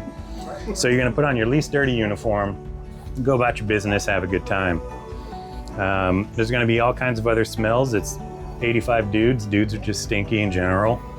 There's gonna be cooking smells constantly coming out of the galley, all those fun things. And it's an enclosed environment, so things get, stale. When this boat was in service, pretty common for half to 2/3 of the crew to smoke. No smoking restrictions on board. As long as there's enough oxygen to light a cigarette, smoke them if you got them. So it would have been a really thick environment. You probably could have grabbed a handful of it and taken it home to mom if you wanted. So we got all that, and then we kind of come back to that hot racking that we were talking about in the torpedo room. So it's not just hot from the last guy. It's the other 2 dudes' filth and funk that you're sharing as well. So when you're given the choice, go straight. So when you're given the choice of having your own rack in a public space, hugging a Mark 48 every night, or sleeping with your other 2 stinky friends. 48's friendlier. Yeah, 48's friendly. I like hugging torpedoes. Okay. 252 individual cells. They are lead acid batteries, about 4.5 feet tall, 13 inches by 13 inches. They're each about 2 volts or so, 1.97 volts. Or so. Each of the battery wells is going to be wired up in series to create about 500 to 550 volt DC, and then the 2 battery wells are run independently or can be run in parallel for high loads. So the forward battery well runs from between these 2 here up to the door that we went into the first berthing in, and then the after battery well goes all the way back to the door to the engine room, which we'll see here in a sec. So yeah, about 300 tons of lead acid batteries down there, 500 volts DC, a lot of electrical energy. Because you would have to custom order them, and this all these door sheets are basically. Would these doors normally closed? Yeah, so these are airlocks. So it's meant to minimize air transfer forward and aft. Most likely place on this class of boat for a fire is going to be the battery well, because there's always discharge coming out of it, but we can also be charging while we're discharging, so it's a lot of weird loads going on. So this would be the most likely place to contain smoke if you generated smoke. But it also helps separate noises from the galley to the berthing areas, because you may have not noticed, but the berthing areas don't have doors. Yeah. So when you have time for, say, amusement, personal time, where do you spend that time? What are people on the about doing? Cruise mess. What's our most about? Yep.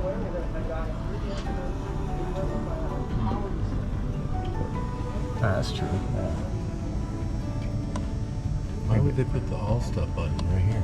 Maybe that's what it was when They're thinking it's from the tow. during a tow, they'd have a crew on board and tell you. It was definitely after.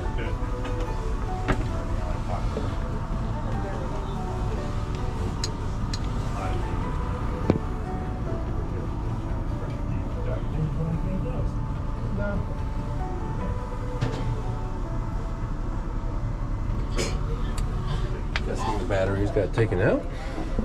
Oh yeah. Okay. Yeah. So Yeah, so I've not seen any batteries. We call them like a basin shower.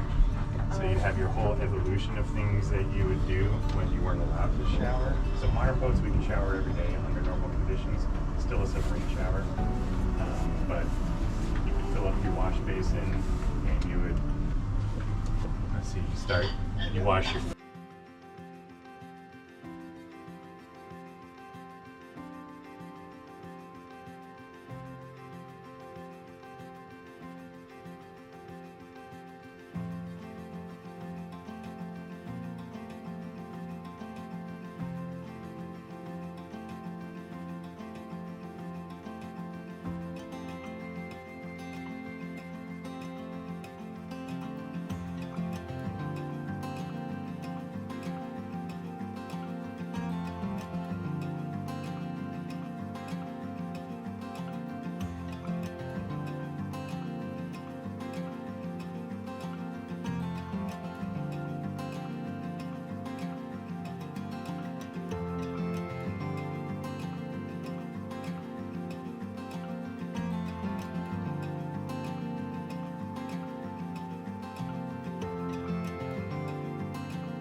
and then your others, keeping the same water.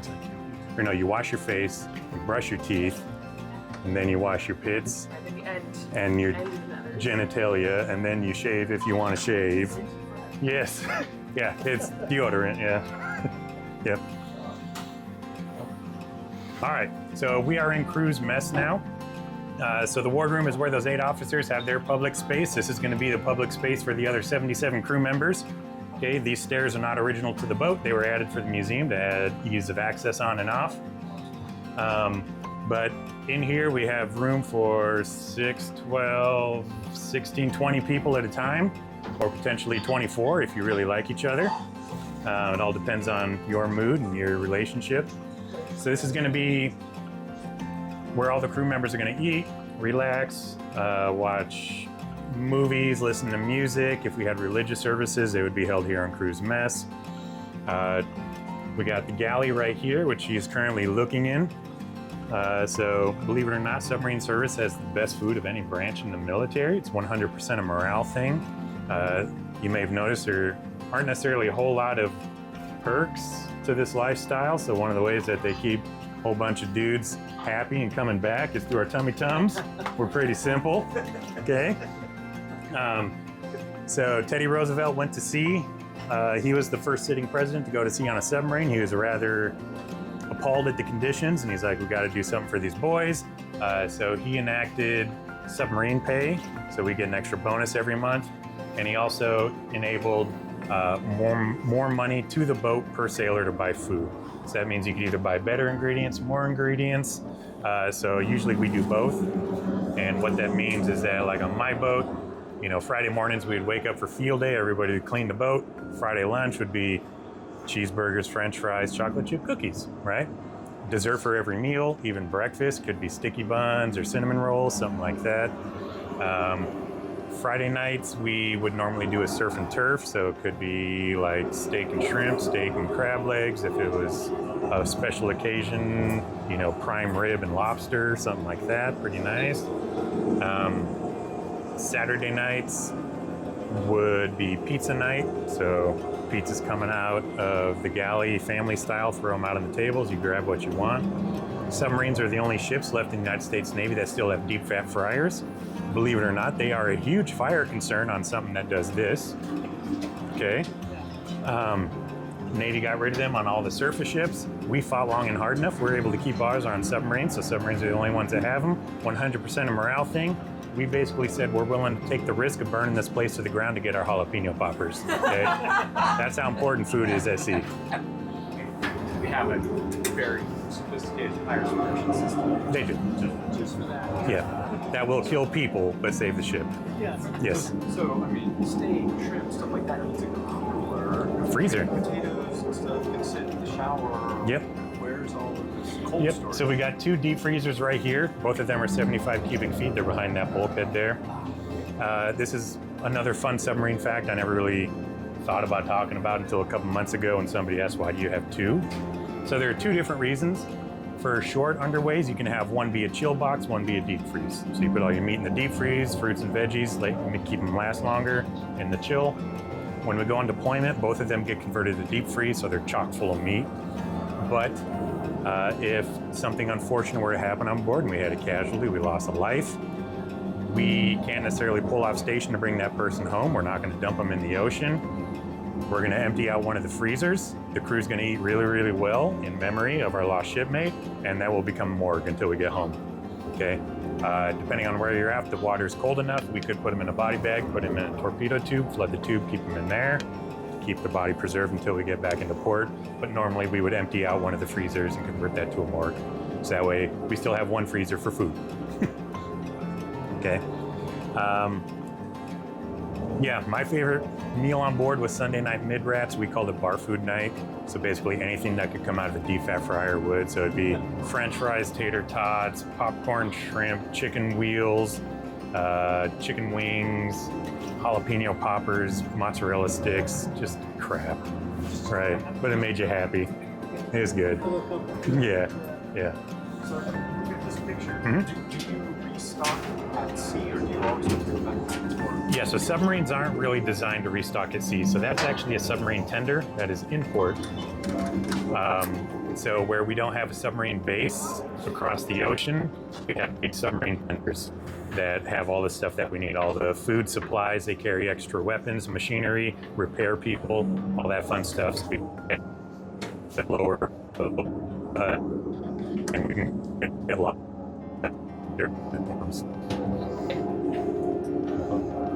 Oh yeah. Boomer.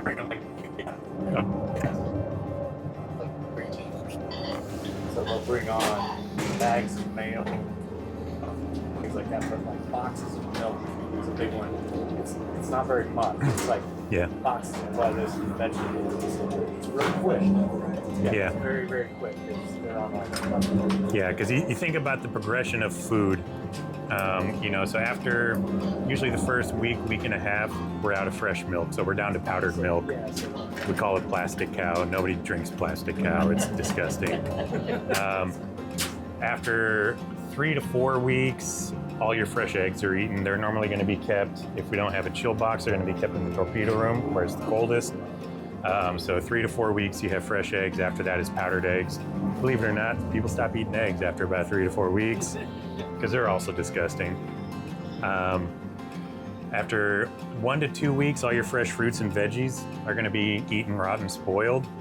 So we're going to be down to canned fruits and vegetables, but they do a lot with what they have. Soup. A lot of soups, yep. But you think about where, food can be stored. So things like, eggs and all that are going to be up in the torpedo room. We'll have canned foods all throughout the deck down here. In the engine room, we'll do things like pasta, flour, coffee that can go through heat cycles and not be affected. Sugar is probably going to be torpedo room or up here. So you just got to think about all those different places. How close are we? Okay, it's 1 o'clock. We have a dude. So when you show up to your first boat, you spend the first 90 days working in this scullery here. In charge of washing all the pots, pans, dishes, getting guys their drinks, all that stuff, as well as peeling potatoes, cutting onions, all those fun things. It is an indoctrination you could think of, but it's also the first introduction of them to the boat and to the crew. Believe it or not, when you show up to your first boat, it's intimidating. Okay, welcome to your new home. Big black tube goes underwater. Totally normal, right?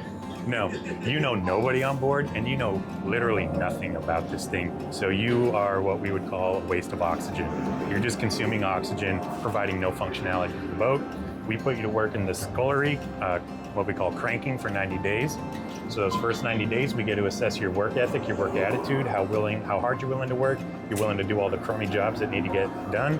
But it also allows you to interact with the crew and the crew to interact with you in a more controlled environment, okay? Because this can be a super stressful place. And so usually in that first 90 days is when we determine if we're gonna let you stay on board and fully qualify or if we unvolunteer you. That's usually when it's gonna happen, is those first 90 days. Because you're doing a lot of crappy jobs. With all the garbage, washing all the dishes by hand.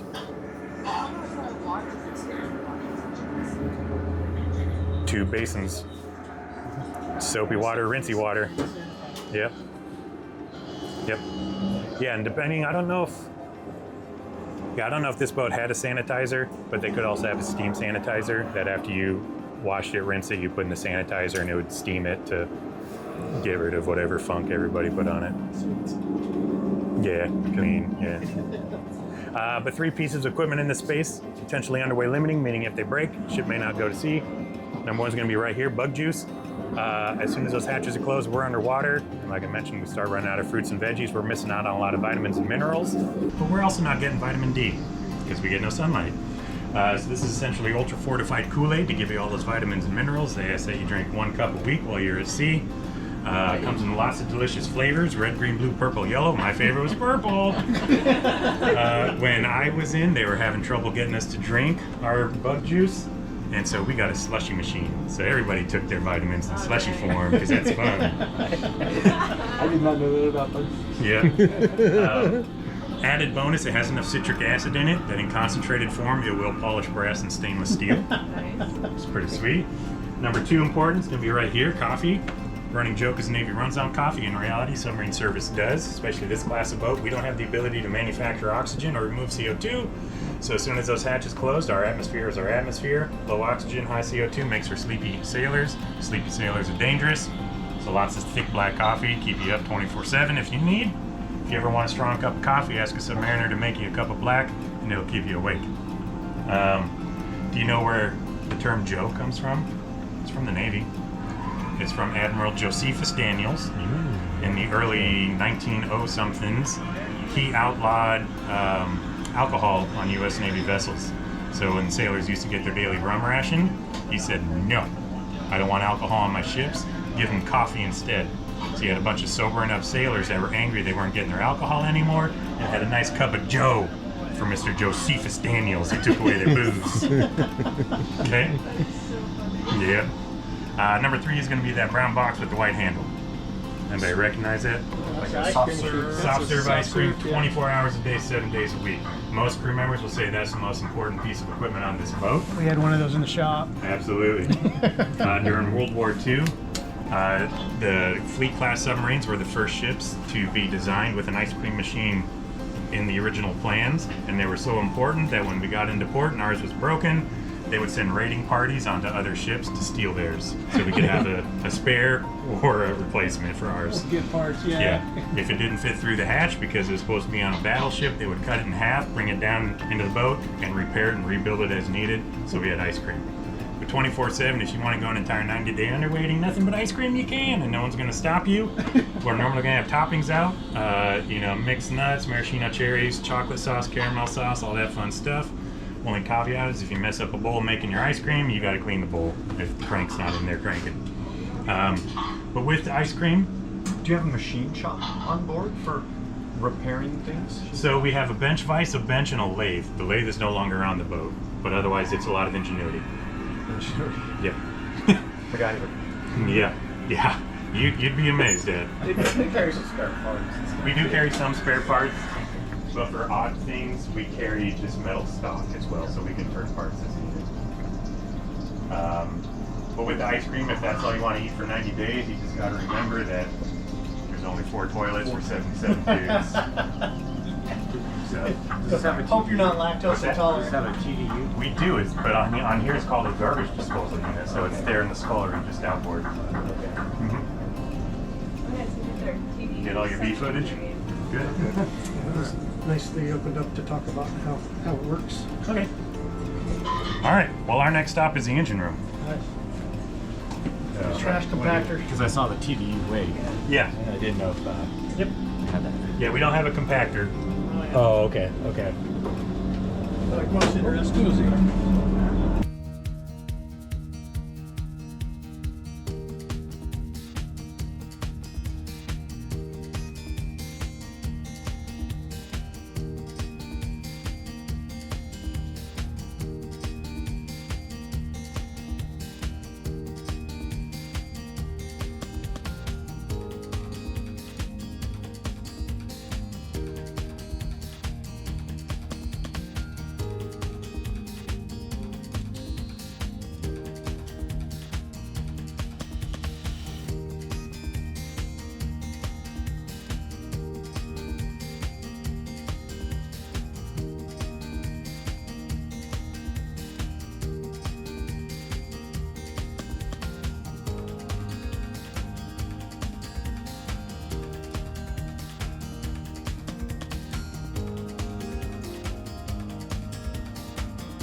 because I saw the TDU wave. Yeah. I didn't know if that.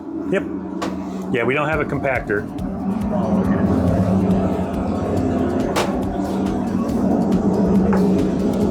All right.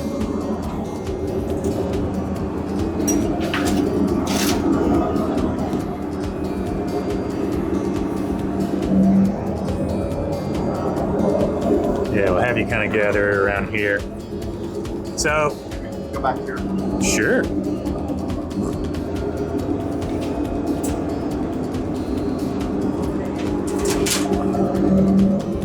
All right, so this is going to be the first area where we can start crawling around into the interesting spaces.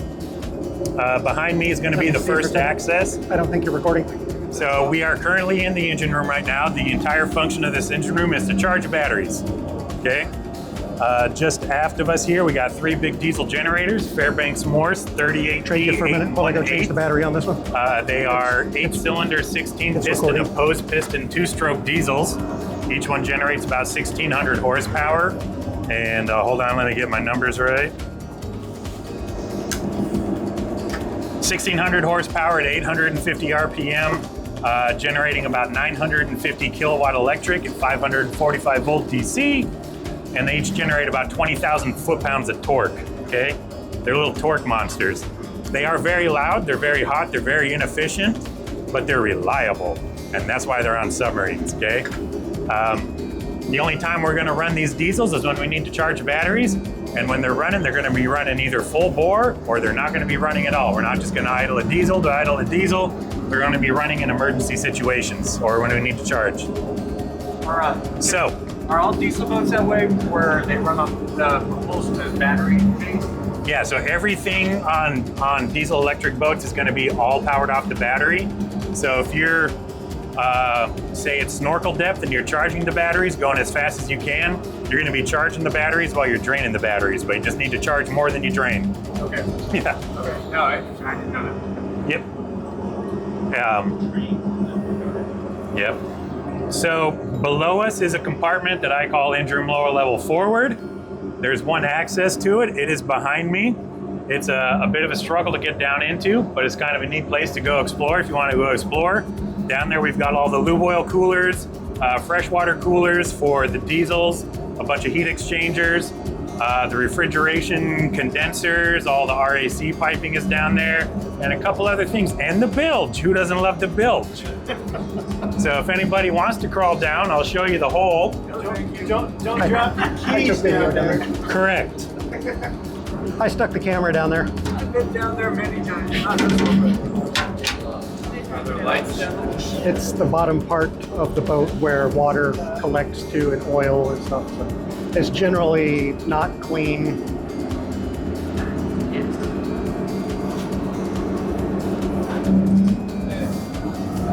Yeah, so we can fit about 2 to 3 down there at a time. Is there enough lights down there to this work?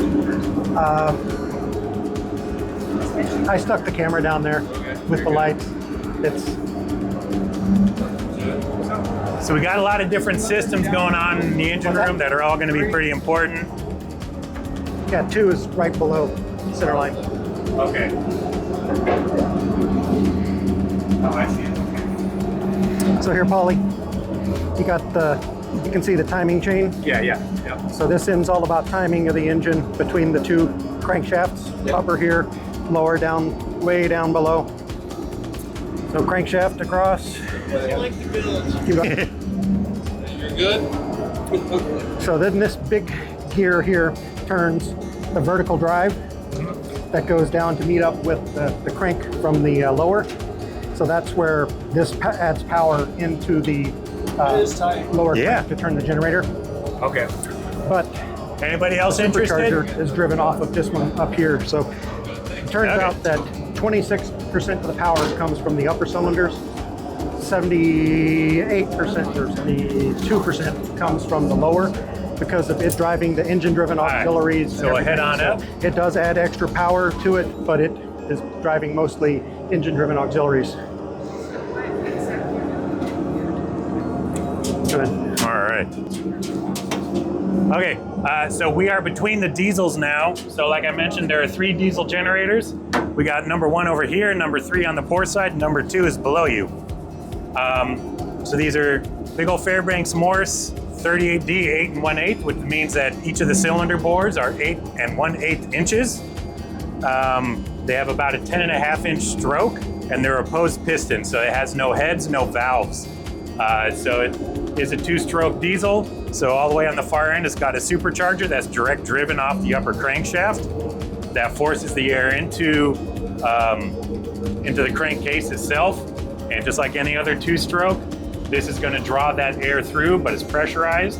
And once they close is when they create the ignition temperatures and pressures for the diesel effect to take place, ignite the diesel, and you get forces going out.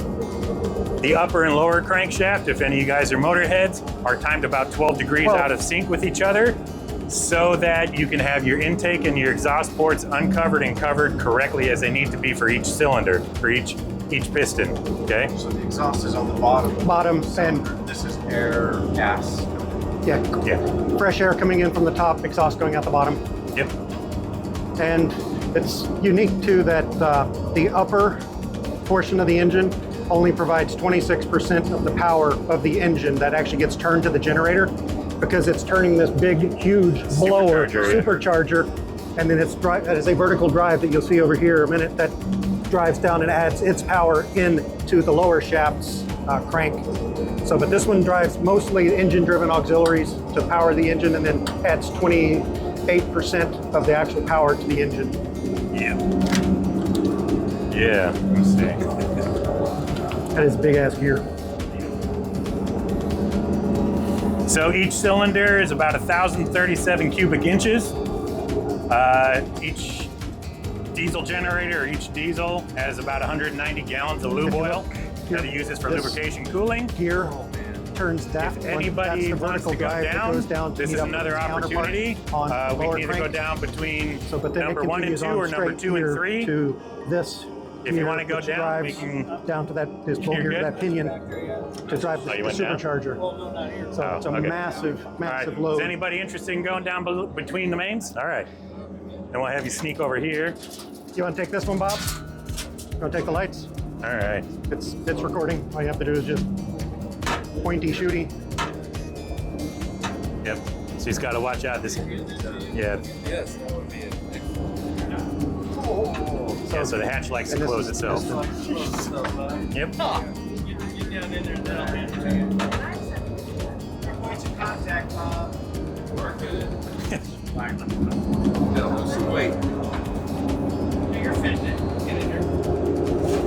Yeah, so while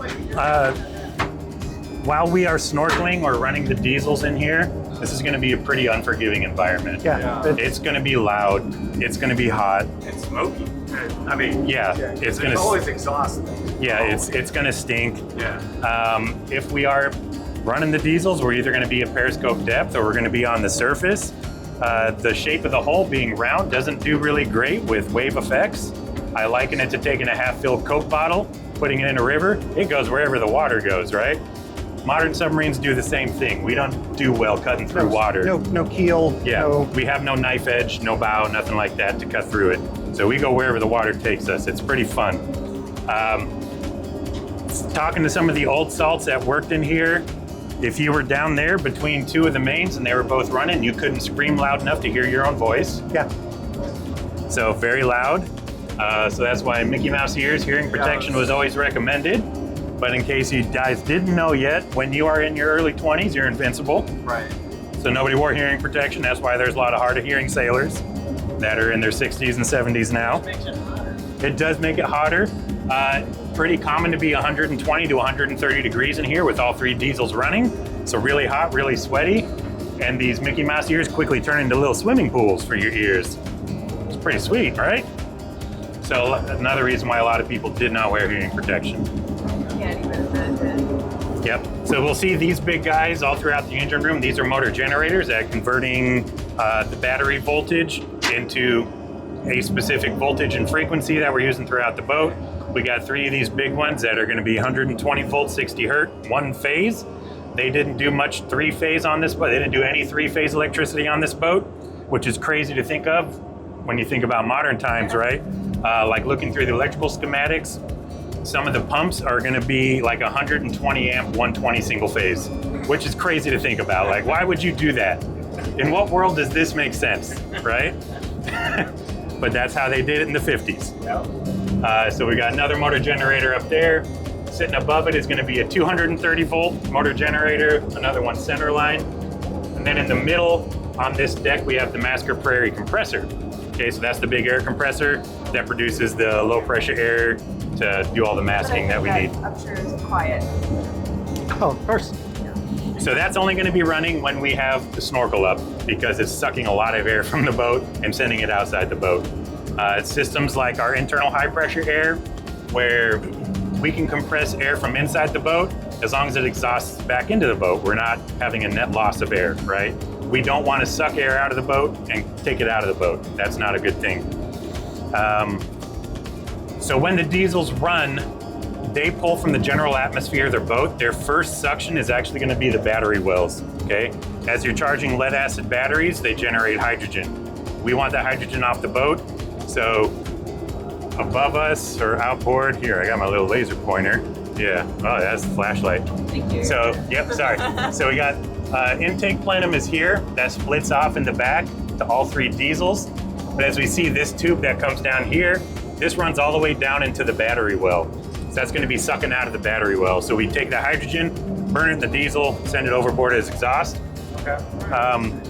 Otherwise, you can select specific compartments for the diesels to suck from. So if we have a fire in the torpedo room, it's smoke filled, we can have the diesel suck out of the torpedo room, pull that smoke out, okay?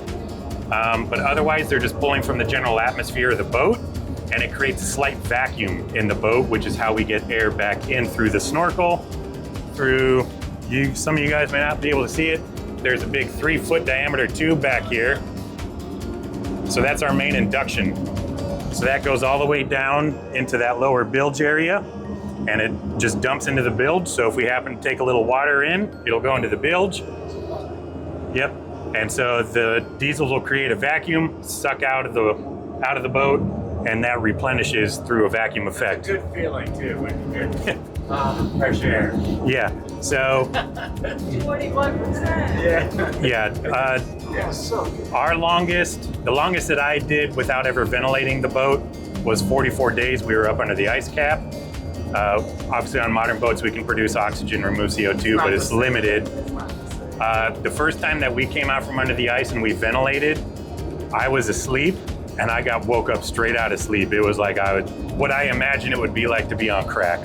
Like just energy. I couldn't sleep for like 2 days, having a closer to normal oxygen level. Yeah, it was crazy. So it's a weird thing, I guess. Wow.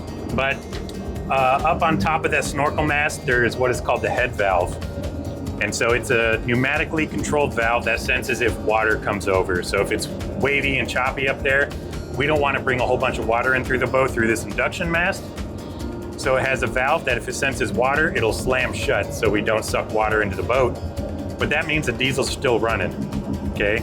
And they're pulling a lot of air, and they're pulling a lot of air really fast. So when we get into maneuvering, I'll show you guys one of the more odd components on a submarine, which is an altimeter. Okay, so if those diesels are still running with that head valve shut, we're pulling a vacuum, a big vacuum on the boat. And as soon as the diesel operator sees that head valve slam shut, he's gonna be watching his altimeter. It's gonna be screaming up in altitude because he's drawing a vacuum on the boat. Once it gets to a certain point, he has to emergency stop the diesels. It's not that we're taking away our breathable air. It is for a safety factor of when that head valve opens again, we're gonna get a big, huge sudden inrush of air, and that's gonna rupture almost everybody's eardrums on board. So, it's pretty neat. We got an altimeter.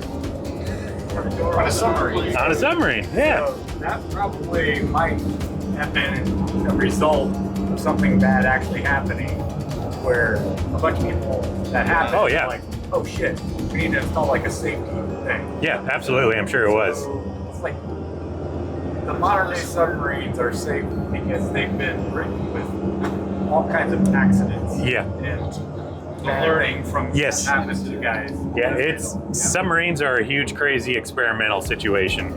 So, all right. So we'll head to the end of this compartment. I guess whoever's last out, if you want to put up that chain. Super. Trade you? All right. So we got an aft escape trunk, our 2 freshwater stills.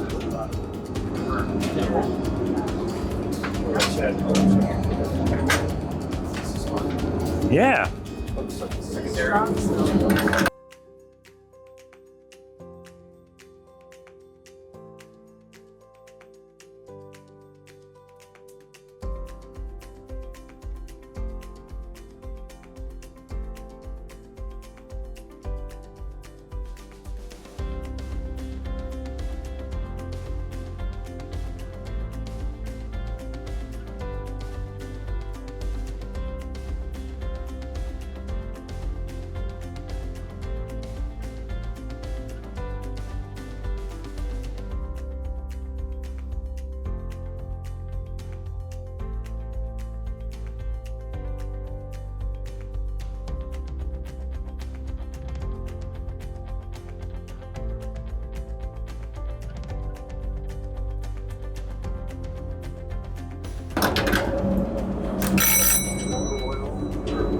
Clothes are gonna smell like it.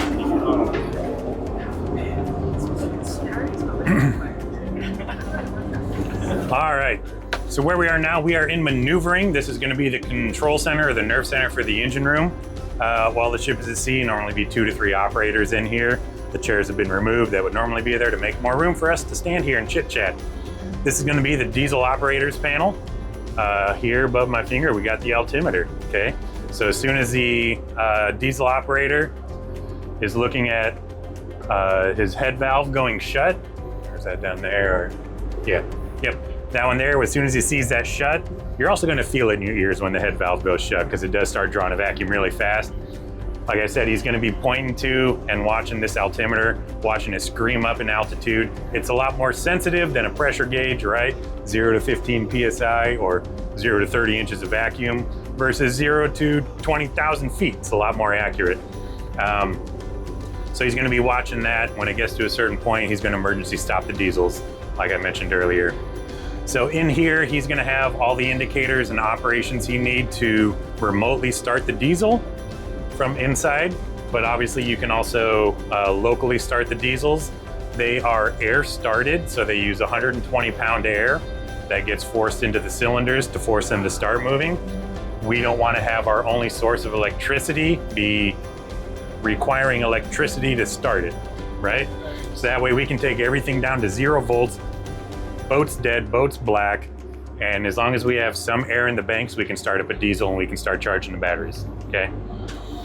And that was probably learned through trials and tribulations as well. Fun fact, on nuclear boats, when the reactor's been shut down for a long time, for the first startup, you have to have a 9-volt lantern batteries that gets used for a certain part of it when it's been shut down for a really, really long time. Kind of neat, yeah. But that's then when it's been shut down for months. All right. Yeah, so in here, he's got all his different indicators, controls, so he's monitoring all his lube oil pressures, seawater temperatures, freshwater temperatures, pressures, all that fun stuff. He's shifting where the control of the diesel is gonna be, whether it's gonna be here locally at the engine doing speed control, or it can move back to this guy here. So this is the electric plant for the boat, okay? So we'll have 4 of you guys sneak down that side of Shaft Alley and the other 3 follow me down this side. Watch your head as you're passing through.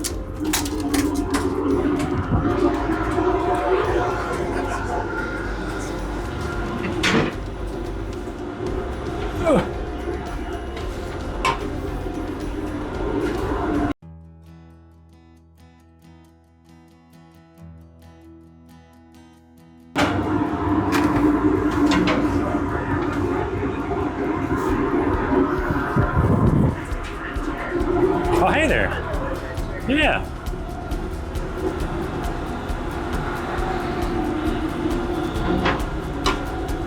All right. One more. Yep. All right, watch your head. So where we are now, this is called Shaft Alley. Can you guess why it's called Shaft Alley? It's the shaft No of the idea. propeller. There you go. Yep. Yep. So the big old box that we walked past, you snuck past getting in here, those are the main propulsion motors. Shaft grounding device. So they're 2 electric motors. Each one's about 3,200 horsepower. Those are what are going to be taking power directly from the batteries, converting it into rotating motion, turning the propeller, or turning the shaft, which turns the propeller. Here, we've got the big thrust bearing. This is what the propeller is actually acting against, okay? When you think about the amount of torque and force that propeller is generating to push the boat forward, if it were to push onto the bearings in the motor, it would shoot through the motor. It would destroy the bearings. So this is essentially, you can think of it in operation the same as a torque converter. Generates big old oil wedges. This is directly coupled to the hull. And so the spinning motion here turns on those oil wedges, which is what is actually going to be transmitting the torque and the force to the hull. So this component here is what actually moves the ship. Kind of weird to think about it, but it's the way it is. Because otherwise, like I said, you're going to have a whole lot of forces pushing that way. It's going to literally just push through the motor. Yeah. The motor is going to be in the control room. Correct. Yeah. Yep. Yeah, so back here we got the shaft. We got a bunch of ventilation stuff. We've got steering, ram. So for, this is for the stern planes. Stern planes up here. So that's what control our up and down angle on the boat, all the way back aft. Hydraulic or screwdriver? Yeah, these are hydraulic. Yep. Yeah, so I guess I didn't mention that. So the Navy likes to make things as simple as possible, quote unquote. You may have noticed a lot of different hand wheel colors. The hand wheel color denotes what's inside that system. Orange is going to be hydraulics. Okay, so it's going to be a hydraulic oil. Green is going to be seawater, blue is fresh water, a tan is going to be air, a light gray is going to be high pressure air, so on and so forth. So you can take a quick look and say, oh, I know that's a hydraulic system. I know that's a hydraulic valve. I know that's seawater, stuff like that. Behind you is going to be the ram for the rudder. So those two are moving. We have the ability to operate these locally as well as from control. Normally they're going to be operated from control, but situations can happen where they lose control and they'll have somebody come back here, get on phones, and you'll be manually operating the hydraulic valves to steer the boat up and down, left and right, all that fun stuff. It's really not fun because we have not as fine a resolution of control or indication back here of what's actually happening. We just have, okay, that's, which price stop, yeah, there we go, okay, yeah. So it's fun. It's like, yeah, 5-ish. Yeah, yeah. So that's one of those things that we practice. It's taking local control of stern planes and rudder. Yeah, let's see. Right here, right above, yep, that guy right there. So that's gonna be one of our aft launchers, or that is our aft launcher. So it's a 3-inch launcher.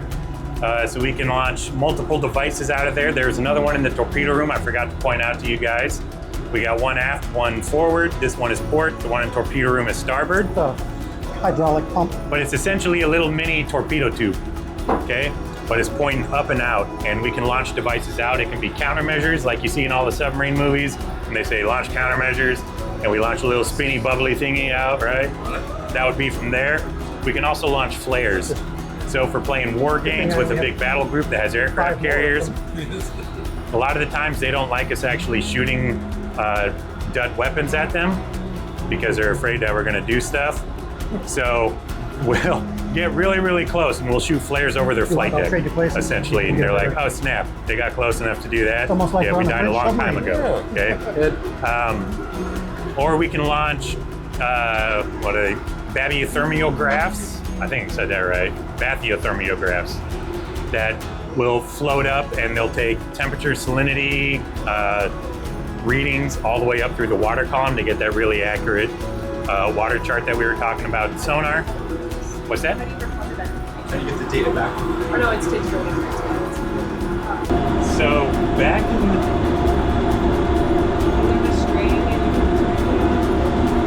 I don't know how they would have done it back. I don't know. Would it? What's the question? How do you recover information from a battle?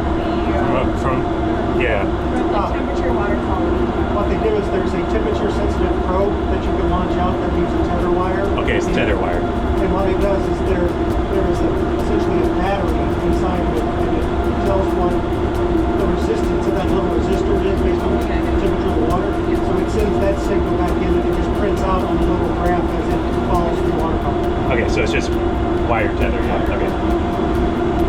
other things, you can do sonar buoys, distress buoys. But the most fun was going to be pyrotechnics flares that we could send out. Believe it or not, the nice size Florida orange fits perfectly in a 3-inch launcher. So anytime we pulled into either Mayport, Florida, or wherever else down there, we'd always get oranges. We would always make sure we had to do maintenance on our 3-inch launchers, and we would shoot some oranges across the bay. It was fun. Can't test classified. Orange launch. Is it air? Are you pushing it out with air? So it's they're deployed. So depending on the device, they're going to be deployed differently. So it could be air.